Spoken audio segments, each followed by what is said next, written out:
Hello guys, this is your friend and we are back with a new fanfic. Which is Naruto Secratly Love with Hana, Part 1. And if you enjoy this fanfic then please press the like button and subscribe to my channel for more fanfic like this. And now let's start the fanfic. It was sunny afternoon in Konoha and Uzumaki Naruto was training to perfect his new jutsu. After his training in order to master Fuden Chakra, he was now trying to perfect the Rasengan by incorporating Fuden Chakra in it. Meanwhile, Kakashi was reading his precious and inseparable Ika tactics while watching the blonde in front of him, doing what his sensei, the fourth Hokage, failed to accomplish when he created the Rasengan. The fourth Hokage, namely Namikaze Minato, was the sole creator of the spiraling ball. However, few people knew that the Rasengan was an incomplete jutsu. In order to perfect it, the ninja needed to add elemental chakra to it. Just like Kakashi's Chidori, which managed to fuse both chakra manipulation and lightning chakra, the Rasengan, which was known to be the highest form of chakra manipulation, was created to the sole purpose of merging both chakra manipulation and elemental chakra. Since Naruto had a Fuden affinity, he was trying to fuse his element with the Rasengan with the aid of his clones, but failing miserably. Another factor that made possible for Naruto to improve on such technique was Yamato. Since the ex-Anbu has Mokuden abilities, he had the ability of keeping the Kyuubi's chakra from interfering with Naruto's chakra, making his control improve. After several tries, Naruto slightly managed to add Fuden chakra at the Rasengan, adding little sharp blades around the energy ball. Kakashi-sensei, I can only go about this much yet, said Naruto, to which Kakashi stopped reading his book and came to look at the Rasengan, which now looked like a little shuriken was added to it. Looks different, let's test it. I'll do the normal Rasengan and we'll see what this new version does, said Kakashi, before making a normal Rasengan and charged towards Naruto, who in turn charged with his one. After the encounter, smoke came out of both Naruto and Kakashi's hands. However, while Naruto stood still, Kakashi was holding his stomach from the deep cut caused by Naruto's technique. When Kakashi looked at Naruto's back, suddenly the figure of the fourth Hokage with his white robe appeared, making Kakashi's eyes go wide from the implication of such comparison. Naruto, only you can surpass the fourth Hokage. Keep like this and you'll be the one who finish sensei's work, thought Kakashi as he got up and went to congratulate Naruto on adding Fuden chakra to the Rasengan, even though he knew that the technique was far from mastered, being still room for improvement. Congratulations, Naruto. You made it. Although you still need to improve, said Kakashi, smiling to Naruto, who in turn scratched the back of his head and laughed back at Kakashi. Thanks, Kakashi-sensei. Just a little more and I can finally reach Sasuke's level, said Naruto, shooting his arms high, making Kakashi smile in recognition. However, Kakashi wasn't aware of the fact that the blonde's behavior was just a mask to hide his true self. When Naruto was a little boy, he was always mistreated by Konoha's population, just because of what was kept inside his body. However, one time when Naruto was 8, he was being chased by a couple of Chunins. He was terrified at the time, since he didn't know the reason as to why he was chased all the time. Since he couldn't outrun shinobi, the Chunins managed to catch him and started kicking him, while screaming obscenities linked with the word demon. Suddenly, for some reason, Naruto smiled at the Chunin. Even though he was drenched in blood, Naruto genuinely smiled at them, making them stop kicking him and walk away. Because of that, Naruto chose to be this loud and obnoxious attitude of his in hopes that people started acknowledging him as a human being, other than a demon. Even now, after being able to protect himself in case someone decided to attack him, Naruto still chose to behave like an idiot, hiding his true nature. Back to his training, Kakashi was talking about further developing his technique when Izumo arrived at the scene together with Yamato. Upon seeing the pair, Kakashi was suspicious that something bad happened, but he couldn't put himself to figure out. However, he was sure that something really bad happened, from the looks of sadness displayed by both Izumo and Yamato. Suddenly, Yamato broke the sudden silence and delivered the bomb. Sarutobi Asuma is dead, said Yamato, making Kakashi's eyes go wide and Naruto to lose focus on his eyes and start remembering of his interactions with the deceased bearded shinobi. Kakashi, however, demanded to hear what happened, to which Izumo said that his team consisted of Shikamaru, Kotetsu, Asuma and himself faced two Akatsukis and one of them killed Asuma. Upon hearing that, Naruto paled. One of his worst nightmares was that people died because of him, or rather because of what he contains. Right now, Naruto was looking down in shame from hearing about people dying because of him, which didn't go unnoticed by Kakashi, but he decided to let it go, since he figured that Naruto was taking the news just now and had to come in terms with what happened before moving on. Little did Kakashi know that right now Naruto had just dropped his mask. After delivering the news, Azuma left, leaving Kakashi, Yamato and Naruto hanging there looking at the ground. Before Azuma left, he said that the funeral would be at 5 p.m. at Kurenai's apartment. Heading to the red-eyed Kunoichi's apartment, Shikamaru was to carry a message to her. However, he was new at this, since he never brought news such as this before to anyone ever in his life, and not knowing how Kurenai would react, Shikamaru was afraid for who she carried inside her. Asuma told him right before he closed his eyes, that he and Kurenai were expecting a baby together, and depending how she took the news, the baby could be lost as a result. However, he made a promise to Asuma as well as to the Hokage that he would tell Kurenai about what happened. Upon arrival, Shikamaru rang the bell to Kurenai's door before waiting for the Kunoichi to open it. A couple of minutes after, and a few more bell ringing courtesy of Shikamaru, Kurenai opened the door only to see Asuma's student with a serious yet down look on his face. Kurenai for her part was having bad feelings about the bearded shinobi, and while in her line of work, death was a common occurrence, she could not admit the fact that Asuma would get killed while on a mission, considering the fact that he happens to be one of Konoha's elite junins. However, upon seeing Shikamaru looking like that and the fact that he happened to be standing near her door, it could only mean that the issue involved her to some degree. Yes, Shikamaru, said Kurenai before seeing the Chunin raise his face up to eye contact with the brunette, who caught a glimpse of a single tear running down his face, just before he dropped the news that immediately killed her from the inside. Kurenai-sensei. Asuma-sensei is dead, whispered Shikamaru, making Kurenai's pupils lose their focus, and suddenly open tears starts to follow down her cheeks as she throw herself to the ground, screaming for Asuma's name in hopes that the bearded man suddenly appears and envelop her in a hug. Seeing this, Shikamaru kneeled down as to comfort her the best way he could. As Shikamaru heard the girl sob on his shoulder, Shikamaru just closed his eyes, while remembering his interactions with his sensei along the way from his genin exam until the day he died. Shikamaru often beat himself because of not thinking of a way to save his sensei's life. However, being the analytical genius he was, he couldn't think of any solution to it. Not that it mattered anyway, since his sensei's life was now lost. However, as Kurenai stopped crying, his ear caught glimpse of the older girl whispering something. Shikamaru, tell me what happened to my Asuma? Asked Kurenai, to which Shikamaru started relating the story, while looking down.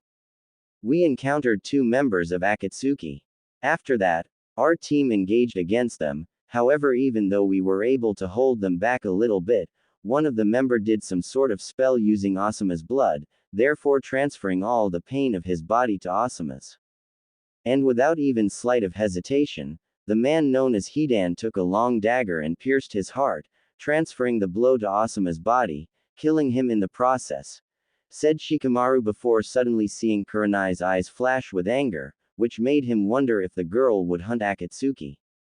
However, Kurenai wasn't thinking about Akatsuki at all. Well, not directly anyway. The reason she was angry was the reason why those S-ranked missing nins were near Konoha in the first place and then killing her beloved Asuma.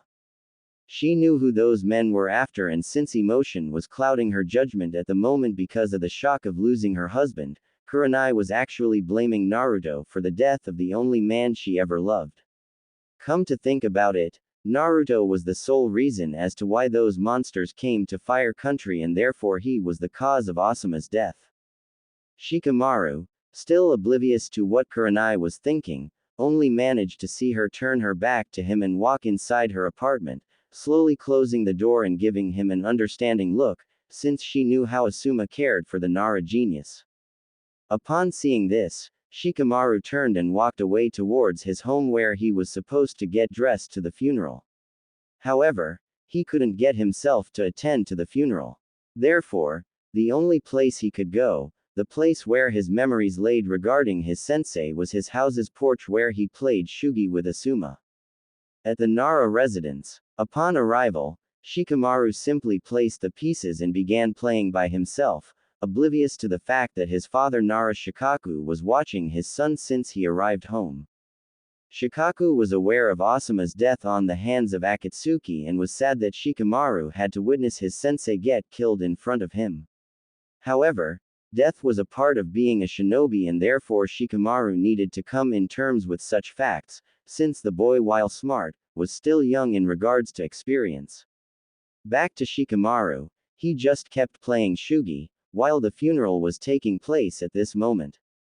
At the funeral, Naruto, upon becoming aware of someone dying because of him, was deeply hurt. He had swore some time ago in silence that the Kyuubi wouldn't cause any more pain to others ever again and that he would take care of that himself. Now, however, seeing that Asuma Sensei was killed because of the Kyuubi, Naruto was at loss of what to do. Because of his training, he didn't know of Tsunade's mission assignment to all available shinobis in order to search for the Akatsuki, therefore he couldn't stop her from sending others to their death. And now Asuma was dead, and for what? Akatsuki sure won't stop knocking at Konoha's door, and I'm afraid they'll kill even more just to get to me. I can't let this continue. However, before doing what he was sought out to do, Naruto began to scan the funeral for familiar faces. Upon doing this, Naruto saw Tsunade, Shizune, Sakura, of course Asuma's team, however without Shikamaru, which confused the blonde for a minute, but then again Naruto somehow understood the lazy Chunin. Growing up through pain and suffering, Naruto could sympathize with the lazy Chunin. Upon more scanning, Naruto located Konohamaru crying and went there to comfort him by hugging the little genin. At last, Naruto's eyes caught glimpse of Team 8's Junin sensei carrying a bouquet of roses in memory of Asuma. Upon further look, Naruto realized that Kurenai, even though obviously sad for Asuma, was looking at him as if she wanted to kill the blonde. Naruto knew that look since it pretty much appeared on his life daily. That look came from all Konoha citizens who mistook him from the Kyuubi reincarnated. Nevertheless, this time Naruto looked down, but which was once disappointment and sadness, now was filled with shame and guilt, which didn't get unnoticed by the silver-haired Junin who happened to stand near him together with Yamato. Kakashi for his part was wondering what Naruto was thinking. He saw the look of guilt clearly and was afraid to even think that Naruto would consider himself to blame for what happened with Asuma and Akatsuki. However, Kakashi saw Naruto turn and walk towards Kurenai and now was found suspicious of the blonde's intentions. Naruto for his part, upon seeing the look displayed by Kurenai, turned to walk towards her with a single intention. He knew now that what happened was because of him, and if he wasn't in Konoha or either from the hidden village, no one would have to suffer again. Upon arrival next to Kurenai, he noticed that the glare was intensified, therefore taking away any doubts he had on what he was about to do. Kurenai-san, I feel terribly sorry for what happened to Asuma-sensei. Started Naruto, but was cut off by Kurenai, who chose this time to use Naruto as a scapegoat for all her negative feelings right now. Sorry. You are sorry. If it wasn't for your presence here, none of this would have happened. Konoha would be fine and I'd have Asuma here with me. Now tell me, what part do you say you're sorry about? Screamed Kurenai once again in sobs, earning everyone's attention, including the Hokage, Shizune and the Rookie 9. Upon hearing this, Naruto looked down once again in shame and started talking with a voice that no one has ever heard coming out of the blonde's mouth. You're right, Kurenai-san. It's because of me that Asuma's dead, and it's because of me that Konoha is at risk of attacks, said Naruto, making everyone flinch to hear the once flooded with happiness, sounded like someone who did a wide list of sins throughout his existence. The others were literally taken aback because of Naruto's statement, as was Kurenai, who wasn't counting on Naruto actually taking the blame for what happened to Asuma. Tsunade, Shizune and Sakura were screaming for Naruto to take it back, since he wasn't to blame for something he didn't have any control over. Kakashi looked at the blonde with sadness from seeing Naruto like this, and even more saddened to see Naruto taking the blame because of what's inside of him. However, he couldn't get himself to not look something odd to Naruto's new kind of behavior. From what Kakashi was seeing, Naruto's somewhat serious expression seemed to fit him, as strangely as that sound. Naruto, I know what you're doing, and while I won't dissuade you out of it, you are a grown-up now and responsible for what you chose, thought Kakashi. Kurenai-san, I have a last favor to ask of you. Take this kunai and shove it in my heart.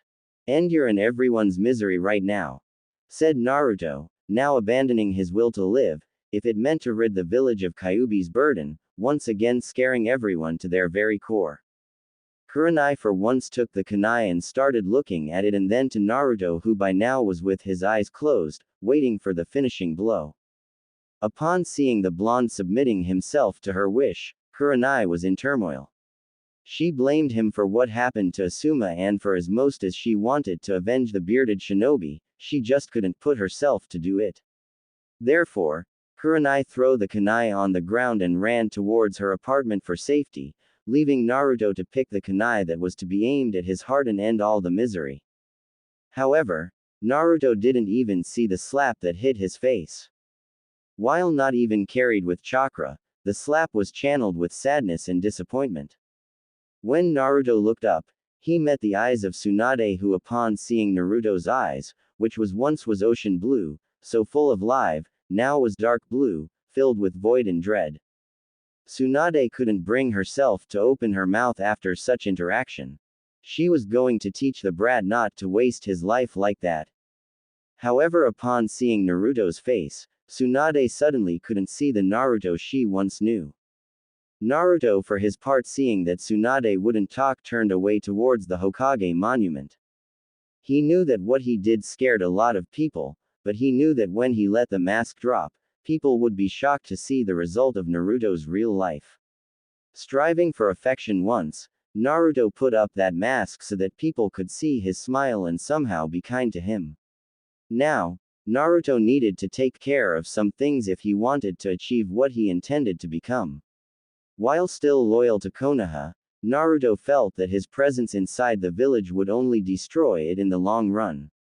At the Hokage monument, after arrival on top of the Yondaime's head, Naruto sat and started looking at his favorite view of the village that was doomed to extinction, in case he chose not to proceed with what he planned to do. Suddenly, a soft gust of wind blew his hair away, and somehow his face expression was at ease. He thanked the heavens for blessing him with a food affinity, simply because he enjoyed its nature. The wind could be calm and peaceful at times, however, without any warning, it could become strong and fearful, destroying everything in its path. However, when Naruto closed his eyes, he immediately regretted, since he felt the damn fox driving him inside his mindscape for a little chat. When Naruto opened his eyes, he came across a wide-grinned Kyuubi, which seemed somewhat amused by the whole situation. So, finally decided to let the mask drop. Quite interesting, Naruto, although I'm quite surprised with the amount of time it took for you to do it, said the nine-tailed fox, to which Naruto looked down and gave his answer to the fox. I thought that if I kept the mask, people wouldn't get hurt, however after seeing what happened, there isn't any purpose anymore. Imbecile, your mask never had a purpose. On the contrary, it only made others look down at us. However, now that you realize that on your own, you can grow stronger now. It's time to show them what we're made of. You know what to do. said Kyuubi, before seeing a nod from Naruto. The blonde knew how proud was the fox, and also it unnerved him to see Naruto losing on purpose all the time, simply because he didn't want others to know that he didn't need help in order to defeat his opponents. Now, Naruto knew what he had to do, and that meant getting stronger. Since his ninjutsu affinity was Fuden, he decided to head to the library and copy all Fuden jutsus he could find and learn them. He hoped that as his control over wind improved, the completion of the elemental Rasengan would be much easier to complete. You only wasted your time with that mask of yours. Nevertheless, now that you realized your mistake, it's time for us to train our way. Since you're fused with me, that means you already have an affinity for fire as well. However, you must use my chakra in order to use Kaden attacks. In time, Naruto will manage to unite our affinities, and then everyone will think twice before messing with us, said Kyuubi, earning a nod and a smile from Naruto. Seeing that his presence was no longer required inside his mindscape, Naruto closed his eyes and opened them now to see Konoha from a certain distance. However, he wasn't alone. As he turned his head, he found that a certain silver-haired Junin was there waiting for him while reading his book. I see that you're awake. Had a good night's sleep? Asked Kakashi, hoping to light the mood a little bit, but to no avail. Naruto didn't even twitch his lips, which concerned Kakashi deeply, since he couldn't recognize the blonde. I was talking to an old acquaintance of mine, Kakashi-sensei. Is there something you wish to talk about? Why did you take the blame for Asuma's death? Asked Kakashi out of the blue, since he somehow knew that Naruto wouldn't like having small talk. Naruto for his part knew that he would have to answer the question eventually, and considering that Kakashi rarely used emotion as an argument, he would be perfect to hear his reasons. Asuma died because of me, plain and simple. My presence here made Akatsuki chase me here. So it's only logical that I'm to blame for their presence here, therefore blamed for Asuma's death, said Naruto with a motionless voice, only pure rationality, which made Kakashi look at his eyes for a few moments, as a way to gauge any hint of emotions. However, even with his wide experience at looking at the underneath of situations, in this case he was having trouble deciphering. So what's next now? Are you going to leave? Asked Kakashi after he stopped trying to access the situation. Yes, answered Naruto, making Kakashi look down again at another one of his students who chose to defect the village. However, his thoughts were cut short, since Naruto wasn't quite finished. And before you wonder if I'm doing the same thing as Sasuke, don't. I'm loyal to Konoha, however I can't stay within these walls. Well, you're a smart guy, you'll figure out, said Naruto, lifting and turned back to back with his sensei, who by this time already knew what Naruto intended to do. You want to become a hunter nin, aren't you? Asked Kakashi, though it was more like a statement than a question. You're not strong enough to fend for yourself, stated Kakashi, using his last resort to convince him to stay, however to no avail since the blonde's mind was already settled. That's for me to worry about. Not you, said Naruto before vanishing within a swirl of leaves, leaving Kakashi alone on top of his sensei's head. Minato-sensei, he is as stubborn as I was, isn't he? With Naruto. After leaving the monument, Naruto went towards the place he knew where all of the techniques would be located. Already packed with a couple of scrolls in order to copy all the Fuden ninjutsu and its theories, Naruto stopped right in front of the library. When he entered, he proceeded to look at the many shelves that happened to be packed with books and scrolls. After a while, he reached a roll with the word, ninjutsu, in it and went along the roll in order to find the Fuden section. Upon arrival, he came across the Fuden section, slightly disappointed to see that compared to other elements, Fuden was the least popular area of the library. Still, he thought that would at least a dozen Fuden jutsus for him to use. Of course, Naruto intended to learn Kaden ninjutsu as well, but since Kyuubi told him that it would teach him later on, he decided to focus entirely on Fuden. Quickly picking the scrolls, He positioned them on top of the tables near him and proceeded to copy all of them. As he passed through the named, he recognized the one called Fuden Daitapa, Wind Style, Great Breakthrough Jutsu, that the snake used on his team at the Chunin exams. After writing a bit, he came in contact with another familiar one called Fuden K's no Yeba, Wind Style, Wind Sword Jutsu. He remembered hearing something about Hayate's wound being caused by a sword made of wind. After a while, he copied all of the Fuden Jutsus, using the entire scrolls he had at his disposal. Wrapping it up, Naruto left the library carrying with him the scrolls with the information he gathered with Fuden ninjutsu. Calmly, he went home and went straight to bed, since he knew that tomorrow would be the day that he voiced his request to the Hokage and he was sure she would protest immensely. The next day, one day later, Naruto woke up and immediately dressed up. He knew that Tsunade would begrudge him after his request, so he wanted to take care of it as soon as possible. However, he needed to do something else first. Even though he didn't quite agree with Kakashi's assessment of his abilities, Naruto knew that he would face eventually A and S ranked missing nins, because of his chosen profession. So he needed to up his physical training as well. Being proficient in taijutsu was good enough, however the nine-tailed fox told him to purchase a katana, since Kyuubi wanted to teach him some ancient kenjutsu style that was used by a strong samurai nearly 500 years ago.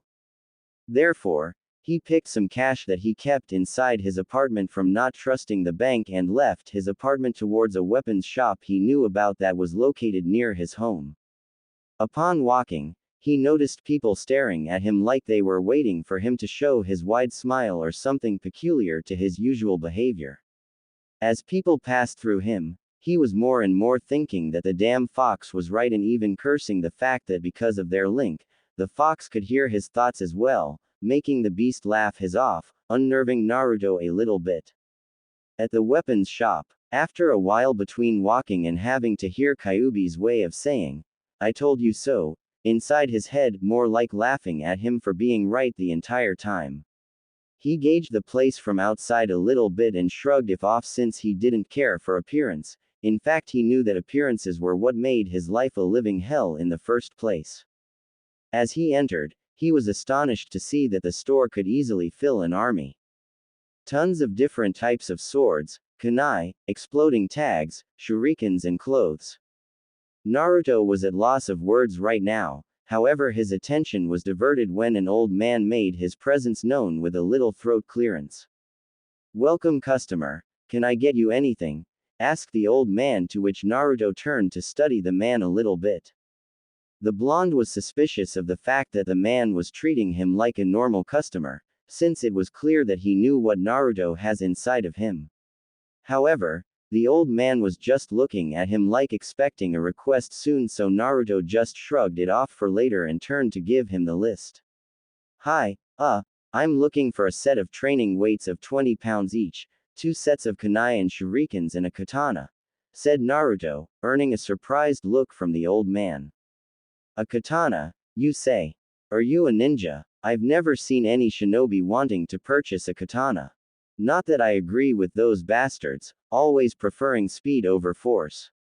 However, I need to know what style do you intend to use, before I pick the right one for you," said the old man, to which Naruto nodded and asked Kyuubi the name of the style. "Right, the name is Huka Yakushin, Fire Dash, but I don't know if you're familiar with," said Naruto, but stopped after seeing the man's eyes literally go out of his sockets just from hearing the name of the style. "Is there something wrong?" asked Naruto, making the old man recover his concentration and go to the back of the shop. "You wait right here, I have the perfect one for you," said the old man, getting a nod from the blonde who by now was asking questions to the fox. "What was that all about?" said Naruto, only for Kyuubi to hear. The man was astonished simply because of such an ancient kenjutsu style. "If I would guess, I'd say the man has a lot of knowledge regarding kenjutsu. This style will be perfect for you, since it uses the strength of the user not only offensive but defensive as well. With this style, you'll be able to defend attacks and disorient the attacker. However, before you start learning, you need to enhance your muscles, hence why you'll be using the weights at all times, explained Kyuubi, to which Naruto nodded when suddenly the old man appeared with a katana on his hands. Upon inspection, he realized that the sword was quite heavy, being therefore perfect for what Kyuubi intended for him to learn. As you manage to feel, this sword is pretty heavy. Your style focus on powerful hits, so this katana will be perfect for you. However, in order to be well used in battle, you have to be more bulky than you are now, but since you'll be purchasing weights, I see that you already know that. Now, I gathered everything you requested, said the old man before telling the price from the purchase, to which Naruto gladly bought. Thanks for everything, said Naruto, to which the old man shrugged it off. Don't mention it, it's rather rare for shinobi to acquire katanas. It'd my pleasure if you would bring her here once in a while for repair and treatment, said the old man, earning a question mark from Naruto. Her. Ha ha ha. Sorry about that, I forgot to mention the sword's name. You see, every sword has a name since a sword is like an extension of the user's body. This one is called Frasere, free spirit, said the old man, receiving a nod as well as a smile from Naruto, who in turn liked such a name. I like that. What's your name, son? I'd like to know the name of a customer who shares the same view as I do concerning katanas, asked the old man, to which Naruto quickly responded by saying his name and waiting for him to say his own. Nice to meet you, Uzumaki Naruto. My name is Higurashi Akido, said the old man. After a while, Naruto said goodbye to the old man and returned home with the things he purchased, wondering where he knew that name from. I don't know Tenten's last name, so I put this one. Once he arrived home, he quickly placed it on his couch and left again towards the Hokage's office. On the way, Naruto was thinking of what Tsunade would say to him once he came with the news. The only one he ever told was Kakashi, and Naruto couldn't know if the lazy Junin reported to the Hokage or not. Still seemed odd that he would be the one to appear and demonstrate concern to the blonde. Perhaps the old hag sent him there in order to scout for some information as to why he did what he did.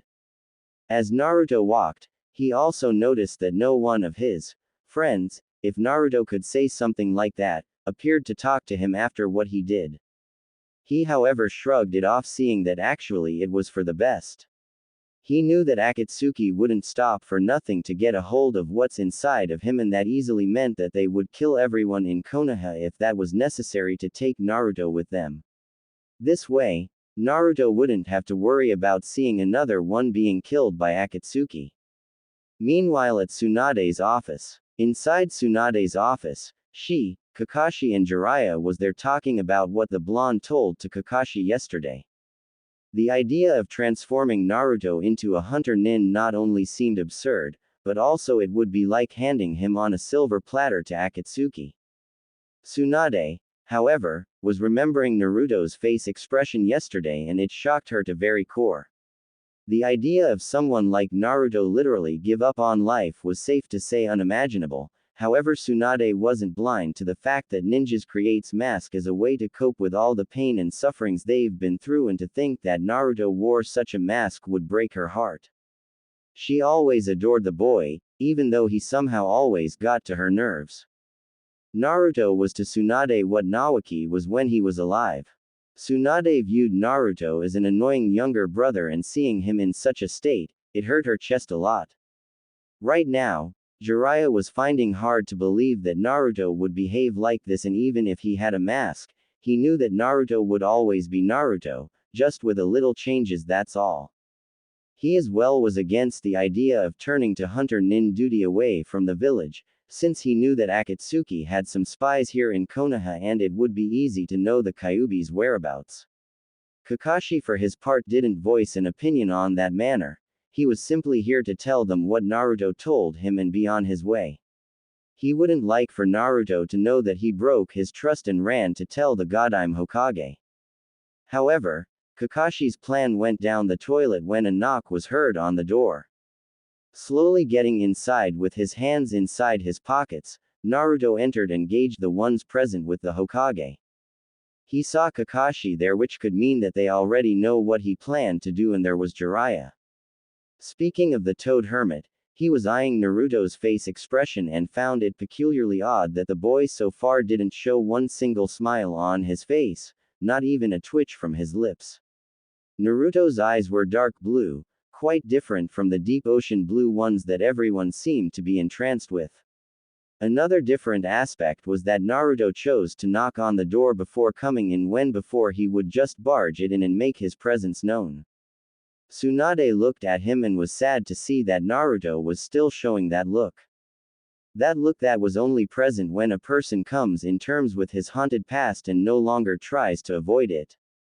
And suddenly a realization dwelled inside her head: Naruto had acknowledged the Kyuubi. It was the only way he would take the blame for Asuma's death like that. Nevertheless, she needed to hear how he would address her so she could see if he still had hopes of snapping out of however trance he is on that made him think he was the nine-tailed fox. "What do you want, brat?" asked Tsunade, to which Jiraiya and Kakashi shifted their gaze towards what Naruto would say. "Hokage-sama, I have a request to make," said Naruto, making Tsunade look down once again and the others look at their Hokage with sympathy, since even though she always told him to address her with respect, inside she always smiled when Naruto called her Bachan. Both of them knew how Naruto and Tsunade were close to each other, and seeing Naruto treat her like that was one of the deepest blows she received since Dan and Naoki's death. "And what request would that be?" asked Tsunade, still looking down, trying to hold her tears from falling. "Even though I suspect that you're already aware, since Kakashi is here. I wish to become a hunter nin," said Naruto, making the lazy Junin snap at him so quickly, Kakashi himself thought he almost broke his neck. Even though Kakashi did tell them about Naruto's request beforehand, he wasn't expecting for the blonde to be suspicious of him like that. A part of him was deeply hurt that his student wouldn't trust him, however the other part sighed since Naruto was right to be suspicious of him. Nevertheless, Tsunade lifted her face to address who was now simply one of her genin requesting for a hunter nin position. "Why would you want to become a hunter nin, Naruto?" asked the Hokage, to which the blonde asked right away. "A couple of reasons, actually. First, Akatsuki is looking for me and they will do anything to get to me, therefore with me out of the village, they wouldn't come here. Second, I believe Konoha would be a better place without the demon walking around," said Naruto, however with little to no emotion, which made Jiraiya flinch after hearing the boy's somewhat icy tone, even more after considering himself the demon. Seeing Tsunade not even trying to convince Naruto to stay, Jiraiya moved to the Akatsuki argument. "Naruto, think about what you want. If Akatsuki knows that you're out of the village, they'll come for you. You're not ready yet to face them on your own. Also, how long do you think it'll last before they know that you became a hunter nin?" asked Jiraiya, using it more as a statement than a question. However, Naruto interpreted as a question and proceeded to relate his plan. "Well, Jiraiya-sama," Jiraiya flinched from the sudden respect coming from the boy, "if you must know, I've that already covered. First of all, I would request 2-month training in order to perfect mine and Kyuubi's affinities and then proceed to hunter nin duty. Now regarding the information leaking, my plan is to give me a codename and hide the file deep within the Hokage's desk or even vault if necessary. With my identity being regarded as sheet death, no one will know that it would be me and therefore no one will know of where I am," said Naruto before seeing everyone gasp upon hearing Naruto's plan. All of them were impressed of Naruto's strategy and all of them realized that if they followed Naruto's plan, no one would sneak on the Hokage's office just to see Naruto's hunter nin identity. However, while his plan was ingenious to say the least, both Jiraiya and Tsunade suddenly remembered that they have to dissuade him of what he plans to do. "Naruto, think about this. What about your friends? They would be devastated to see you leave like this," said Tsunade. "What's the point of hiding my identity, if I were to tell anyone else about it? The less they know about me, the better. Asuma's death awoke me to see that the longer I stay in Konoha, more people will be killed by Akatsuki, and therefore I plan to serve Konoha outside its borders while training to exhaustion and eliminate them for good, said Naruto, gaining understanding nods from everyone present in the room that happened to agree that if Naruto were to be a hunter nin and also hide his identity, the less people who knew about it, the best.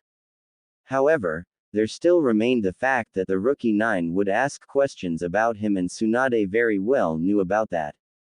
Very well, Naruto. I see that your mind is set up for this. I will not dissuade you out of it. I'll also grant you 2 months of training and then I'll be sending your mask and an updated copy of our bingo book.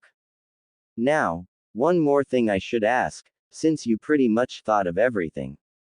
What should I tell in case anyone asks about you, what should I say? Asked Tsunade, to which Naruto turned to think a little bit.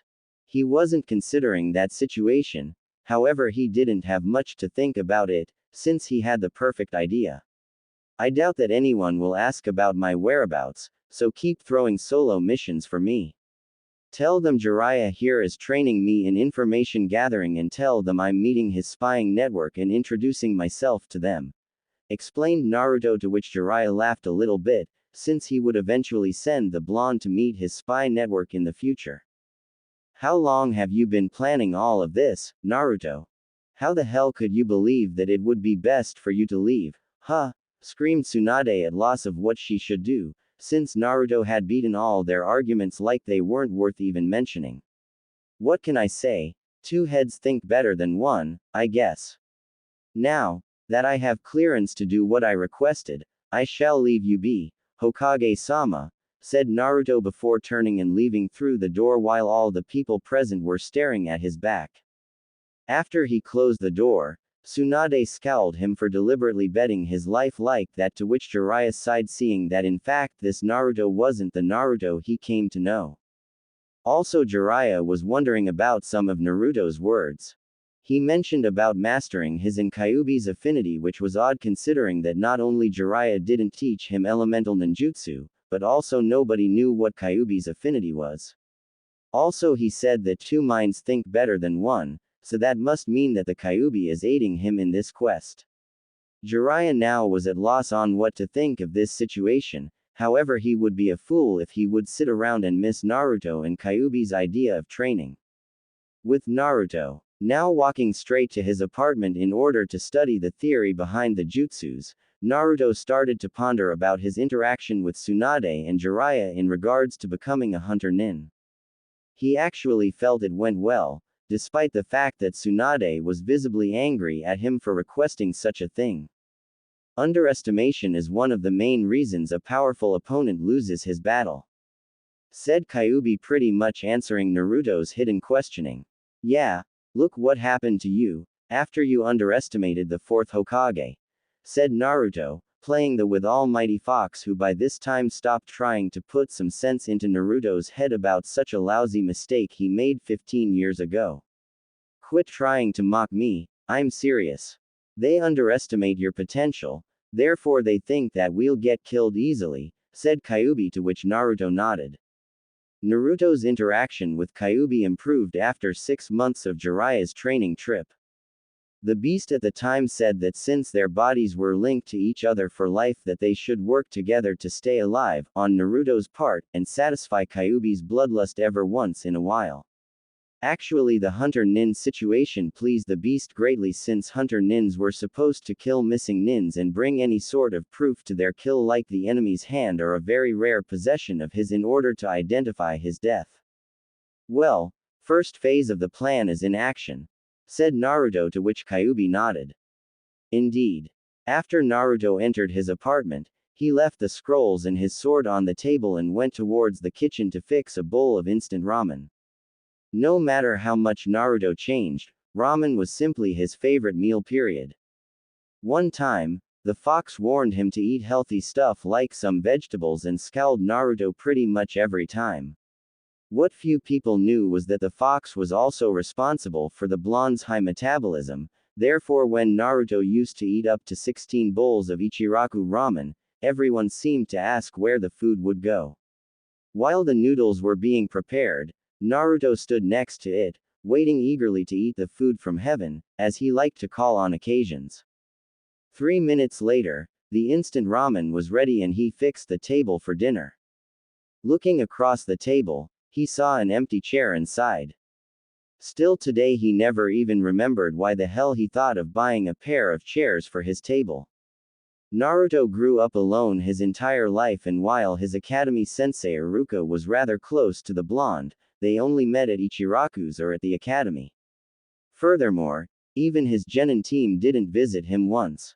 So why bother, he thought. After eating all the noodles and receiving some killing intent or a courtesy of a very pissed fox, Naruto turned to study the sword a little bit.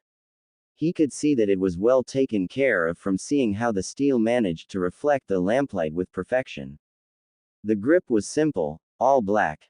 In fact, Naruto never once considered personalizing the katana to suit his style, simply because he couldn't think of any symbol to put. As he yielded it off the holster, Naruto had to force his arms in order to move the sword around, simply because it was so damn heavy to move with it. The heavier it is, the better it goes for training. Not only will help your kenjutsu style, but also improve your muscle mass. Sometimes, you have to rely on physical abilities in order to win a fight, therefore you are going to train your body to the ground, and while you do that, your clones will be learning Fuden ninjutsu from the scroll and Kaden ninjutsu from me, said Kyuubi, to which Naruto nodded his consent and then put the sword back in the holster. Speaking of jutsus, we're going to be up all night, reading all this information. In that case, I'll be fixing a bowl of, said Naruto, but was interrupted by the sudden yell from Kyuubi, who threatened Naruto that if he were to eat another bowl of ramen today, that he would throw everything up. Needless to say, Naruto stopped thinking about the noodles, since he didn't like the idea of throwing ramen away. Okay, damn it, I won't eat ramen tonight, mumbled Naruto, earning a satisfactory sigh from the fox. After the little interaction, Naruto started reading the first scroll, which made an introduction to Fuden ninjutsu. Upon reading, he realized that Fuden techniques were divided into two categories: sharpening the wind of cutting and slashing, or enhancing the strength and speed of the wind, which meant that he would need to practically master both of them. Well, more like the second one, since Naruto already knew who to cut using Fuden chakra from Kakashi and Yamato's training before. Therefore, he kept reading line after line with great interest. By tomorrow this time, Naruto hoped to understand the technique's concepts and just make the clones practice the technique. Kyuubi said that on the first month his clones would only be learning Fuden ninjutsu, and the second one, they will be learning Kaden. While the clones are doing ninjutsu, the real Naruto would do physical exercises, incorporating taijutsu, kenjutsu and bodybuilding workouts. 2 hours later, Naruto still didn't finish reading, but from the looks of it, he wasn't even worrying about a night's sleep, from being so immersed in mastering all the Fuden jutsus and possibly the Kaden jutsus in the future. He grinned at the prospect of fusing his techniques with Kyuubi's, simply because of how the wind affects Kaden techniques. After another hour, Naruto managed to finish the scrolls, which he was proud to have been able to memorize the theory. Great, now to practice, thought Naruto, to which Kyuubi snorted at the boy's naivety. I hope you aren't thinking of being able to master all of them tomorrow, are you? 'Cause that would be the most stupid thing you've ever said, laughed Kyuubi, earning a scowl from the blonde. No, of course not, although I'm already able to use Fuden chakra, I'm not even close to doing a single Fuden jutsu yet. Do not worry, Fox, if it's one thing I'm not, is being a genius. I just hope that at least I can manage to learn all of them in a week or two, so that the rest, I can practice doing it and hopefully master, said Naruto, earning a nod in recognition from the fox. Good, now training tomorrow will be tough on you. So I suggest that you rest a little so that you don't complain at me tomorrow, said Kyuubi, to which Naruto just ignored and went to sleep. The next day, as the sunlight engulfed Naruto's apartment, he opened his eyes and got off his bed. Walking slowly towards the little balcony of his apartment, he turned to look at the rather pleasant view of Konoha and the Hokage monument. However, His eyes were as always focused on a certain point, which was the fourth Hokage's head. For some unknown reason, Naruto always looked at the Yondaime Hokage's head, and because of this, he began wondering what would happen if the man was still amongst the living. It was an A-ranked secret in Konohagakure that the fox wasn't defeated by the Yondaime. Instead, he trapped the demon inside an infant at the time by the name of Naruto. As he closed his eyes, he was suddenly even more relaxed after a soft gust of wind came washing all of his worries and simply transformed them into nothing. For a moment, then, Naruto felt like he could do this all his life. It seemed quite logical that Naruto liked the air breeze, seeing which his elemental affinity is. After a while, he went back inside the apartment and began to change. Quickly going through the necessities, he grabbed the scrolls, the sword and the weights and left the place straight to the furthest training ground there was. Training ground number 43, being next to the Forest of Death, would be perfect for Naruto to train without being interrupted by someone wanting revenge or one of the rookie 9 asking questions about his action at Asuma's funeral. It was not that he regretted saying what he did, far from it actually. The acknowledgement of being the one who shared the body with Konoha's worst enemy did have its setbacks, and sometimes being the population's scapegoat wasn't easy in the slightest. Constantly having to deal with hate, stares and anger, Naruto grew accustomed to all of this and more. However, he had only 2 months to train and then he was back to active duty as a hunter nin for Konohagakure. As he jumped rooftops, he wondered how much his life would change from now on. First of all, his missions would be all the same, tracking missing nins and exterminate them. However, Naruto knew that outside of Orochimaru and Itachi, there is many powerful missing nins as well. Another thing will be not seeing the ones who grew up together and their respective junins, well, the living ones at least. He doubted Kurenai would ever approach him in the future, and the fact was that he was fine with it. At last, those whom were considered family to him, named Jiraiya, Tsunade, Iruka and Kakashi, would be safe at least from Akatsuki's hands. Just thinking about Asuma's death once again, made his blood boil in frustration. He sometimes wondered if maybe he wasn't even supposed to stay in the village after he had knowledge of the fox, but then again a lot of things would never happen. First of all, his team wouldn't be sent to face Zabuza, since it was him that kept pestering the Hokage for a better mission, and Sarutobi granted that wish. Also, Sasuke wouldn't be jealous of Naruto's growth. Nonetheless, Naruto dismissed the part of Sasuke not being jealous, since he pretty much knew that at the first promise of power, the Imo Uchiha would demand more and more power, eventually going to Orochimaru for guidance. And the best thing, he wouldn't have to constantly scream for attention, since he wouldn't feel the need for it anymore, since he would be outside the village. Quickly shrugging it off, since dwelling on the past would be pointless. Also, the fox couldn't help but add his commentary to the idea. It's nice to admit that you sucked back then. You have a cunning ability in embarrassing my presence to very core with how poorly your abilities were, said the proud demon, to which Naruto scowled the fox, because of his goddamn mask of attention. Training ground number 43. When he arrived at the aforementioned training ground, Naruto studied its size so as to establish the number of clones to use. The size was equivalent to the one he used to begin his Fudan training, therefore 200 clones would be the number of choice. Slowly moving his arms to form the correspondent hand seal, he molded the necessary chakra, and instantly the area was covered by a white smoke, appearing the 200 Naruto clones. Okay, then, listen up. You all have memories of the Fudan jutsus that we need to practice. Therefore, since there is 200 of me and 12 techniques to master, we'll be doing the following. We'll divide in 13 groups. The first 12 will be consisted of 10 clones each and train one Fudan technique. The 13th group will practice chakra control, said the real Naruto, earning mumbles from his clones which appeared to have a mind of their own at times. Suddenly, one of the clones turned to ask a question. And while we train our off, what are you going to do? Asked the clone, to which the real Naruto sighed. Since he learned the technique, he unconsciously developed the technique up to transfer the real one's conscious to the clones, therefore making them questioning the orders of the real one. For me is physical training. I'll be adding 20 pounds to both arms and legs. We'll be doing this for the equivalence of a week. Now let's get to work, ordered the real Naruto, earning screams of recognition from the clones. After seeing the clones divide into groups, the real one added the weights to his limbs and began running exercises around the area. At the Hokage's office, while Naruto was training towards his goal, Tsunade was rubbing her temples because of the headache she was experiencing right now.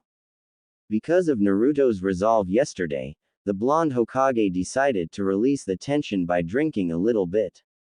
Sadly, what first became a few drinks, at the end of the night, she already drank 2 bottles of sake. Therefore, it was safe to say that hangover was tormenting her at the moment. Not only that, but right now she was in front of Sakura, Sai and Kakashi explaining to them that Naruto would not be a part of team anymore. Tsunade-sama, what do you mean Naruto is no longer part of Team 7? Asked Sakura, clearly concerned for the blonde. As I'm trying to say, Sakura, along his training trip, Jiraiya trained Naruto in information gathering. Now the next step for him is to meet the pervert's spying network, in case something happens to Jiraiya and they try to contact someone from the Leaf, said Tsunade, to which Sakura looked down in sadness from Naruto's sudden mission. Even though Sakura was a strong person on the outside, inside she was just as fragile. She blamed herself from Sasuke's defection to Sound, and now Naruto is to be trained to replace Jiraiya in the future. Kakashi knew his student and also knew that she would be even more depressed if she knew the real truth. However, Kakashi kind of understood Naruto's reasoning for doing this.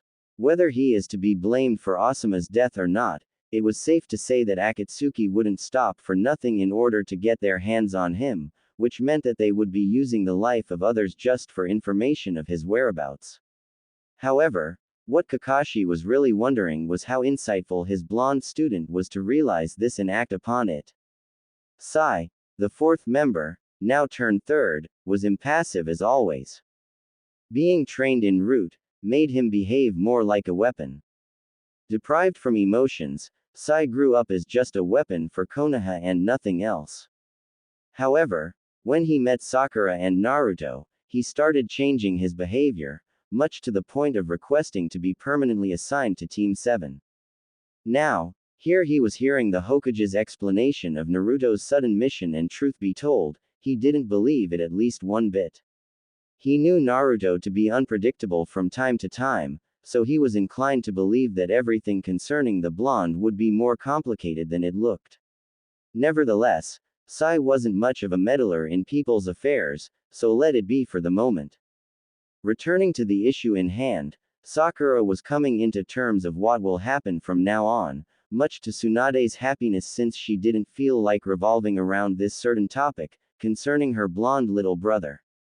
Now, Team 7, you have a B-ranked mission close to Suna.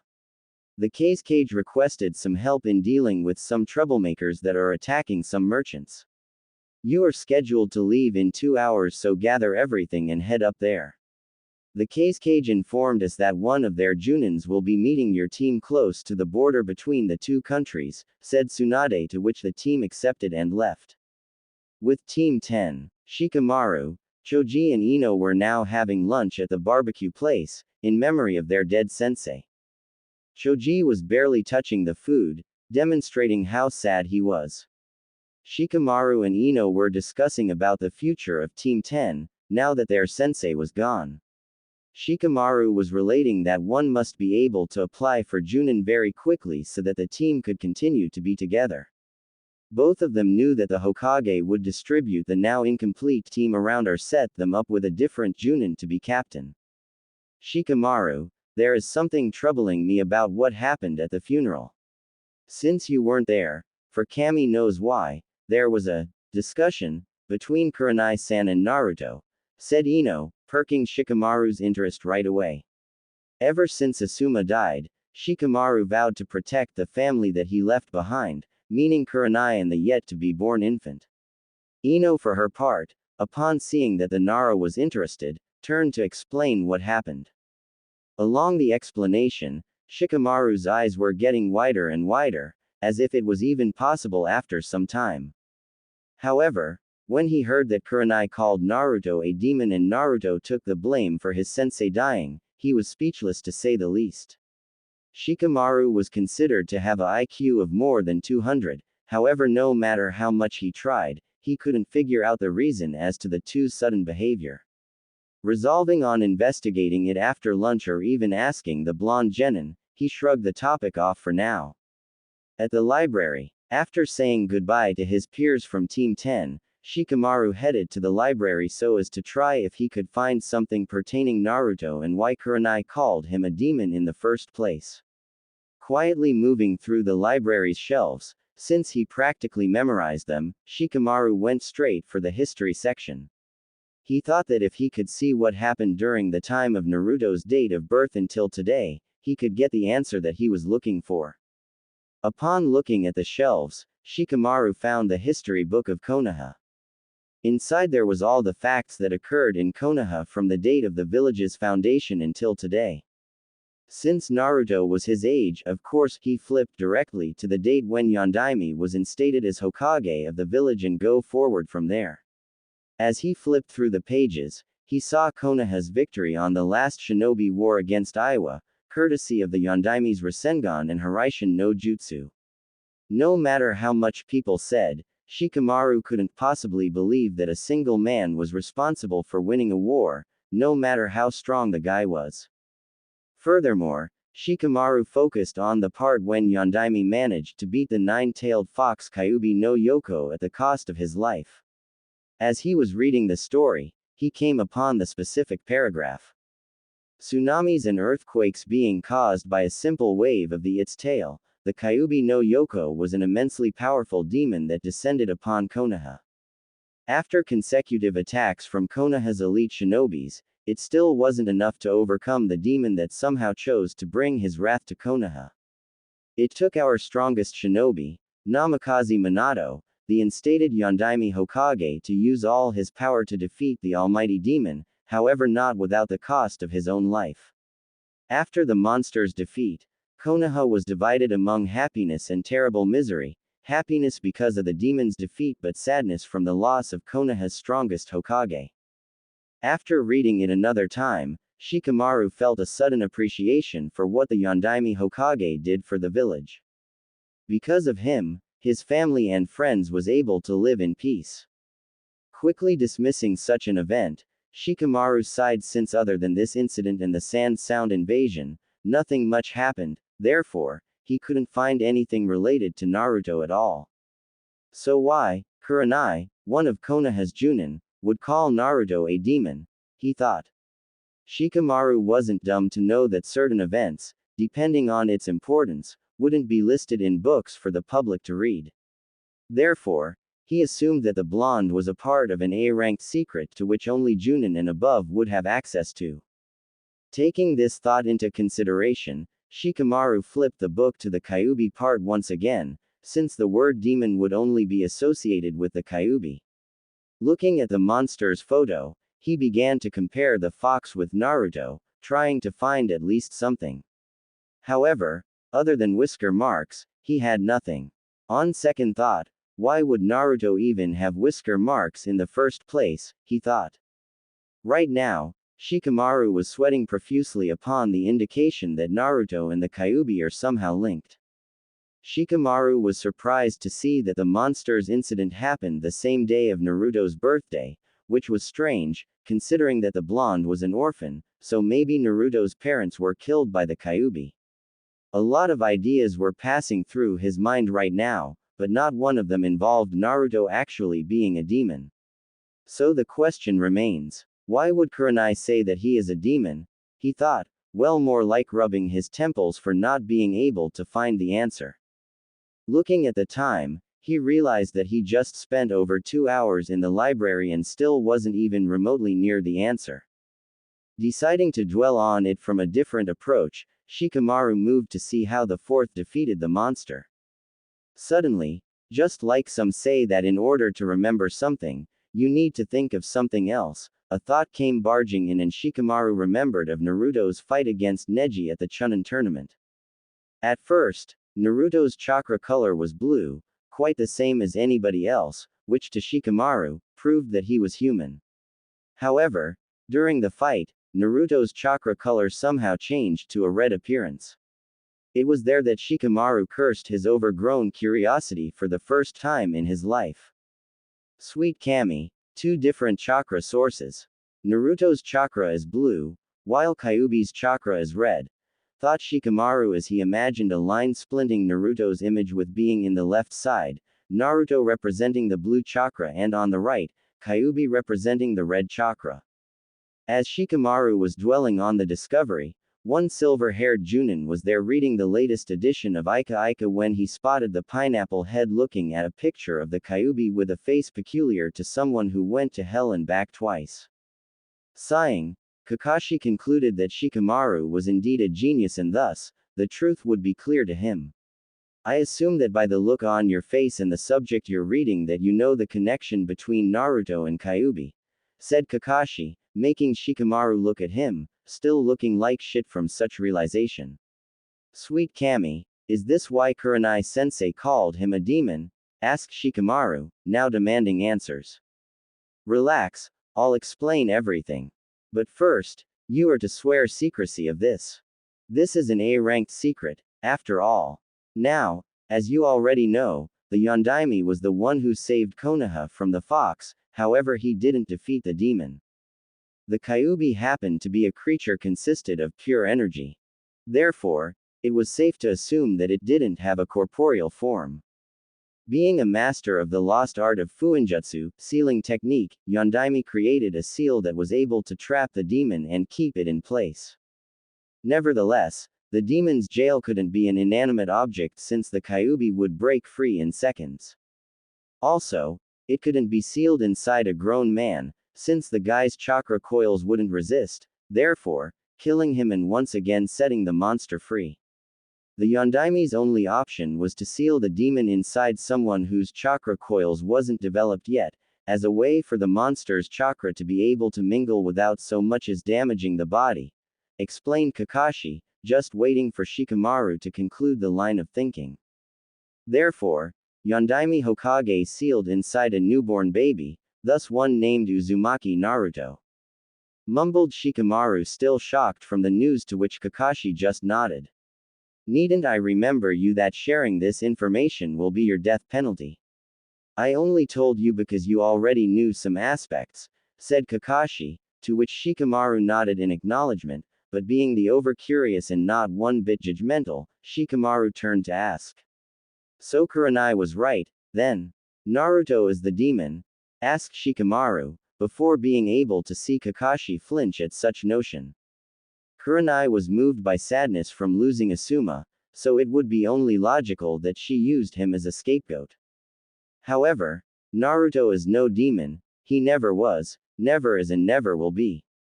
And before you ask why Naruto took the blame for Asuma's death, while his theory is true from a certain point of view, it's safe to say that Naruto isn't a demon, said Kakashi, interrupting Shikamaru, which was in fact going to ask that.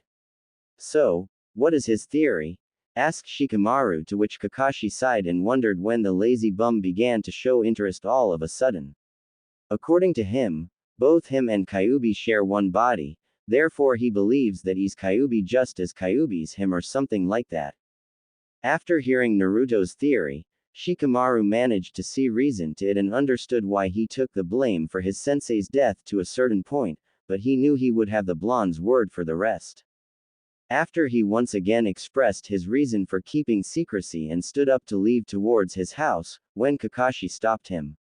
Whether you think he is a demon or not, it's your call. Naruto has a lot of people that don't like him, one more wouldn't make a difference, said Kakashi and then left the Nara Chunin. Wondering about the blonde, Shikamaru didn't need to think about it. He knew Naruto wasn't a demon. However, he concurred with Naruto on the point of sharing a body with a demon. Training ground number 43. After some time of training, the real Naruto was sweating profusely. Today, He thought he exercised more than a whole year without the use of weights. Sure, until then he didn't have the slave driver kind of sensei practically beating him up inside only for Naruto to keep on going. As he was resting the 5 minutes granted by Kyuubi, who in turn was already healing Naruto's strained muscles for the last training run, Naruto suddenly heard shoutings. Futen Daitapa, wind style. Great breakthrough, said one of the clones before exhaling a huge gust of wind towards a huge boulder nearby. Futen K's no Yaba, wind style. Wind sword jutsu, shouted another clone, and out of nowhere a tree in front of him was sliced open. Futen K's no Hagashi, wind style. Furious wind jutsu, shouted another clone, which then was enveloped by strong wind force peculiar to the technique's name. 3 techniques already learned, not bad. I bet the 4th one will be done by the time I end my last run around the training ground, said Naruto before getting up and proceed the running. So Kyuubi, how is the training so far? Asked Naruto, thinking of throwing small talk while running. Your body mass is rising considerably, however this is just the first day, so in about a week, we'll get ready to learn the Kenjutsu style. Tomorrow, you'll be training taijutsu with the weights, so as to be accustomed to it. As to the jutsus, 4 techniques will do for now. The others will come out eventually. Since the clones already managed 4 techniques, you can now assign more clones to do the other more complex jutsus, said Kyuubi, detailing how the day went when suddenly both of them heard one clone shouting, Futen Itama no Jutsu, wind style, air bullet jutsu.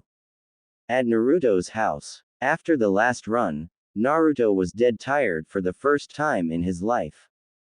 Quickly dragging Histo his home in order to get Kyuubi's approved dinner, which sadly to Naruto didn't have any ramen involved. Rather the meal consisted of some sushi and vegetables. After the meal, which was surprisingly good by the way, Naruto threw himself on his bed and just let his eyes close slowly. While the body slept, the fox inside was beginning his work. Every time Naruto rested, he would heal the strain in his muscles so that Naruto wouldn't need to wait a while before continuing training again. 1 week later, upon returning to his apartment after a long day training, Naruto was amazed about how much he was able to learn in 1 week by utilizing the Kage Bunshin style of training. Naruto's ninjutsu increased exponentially, since Naruto managed to make the last one called Futen Suido no Tatsumaki, wind style, tornado tunnel jutsu, so he was able to make all the 12 techniques listed so far, 13 if he was to add the Futen Rasengan.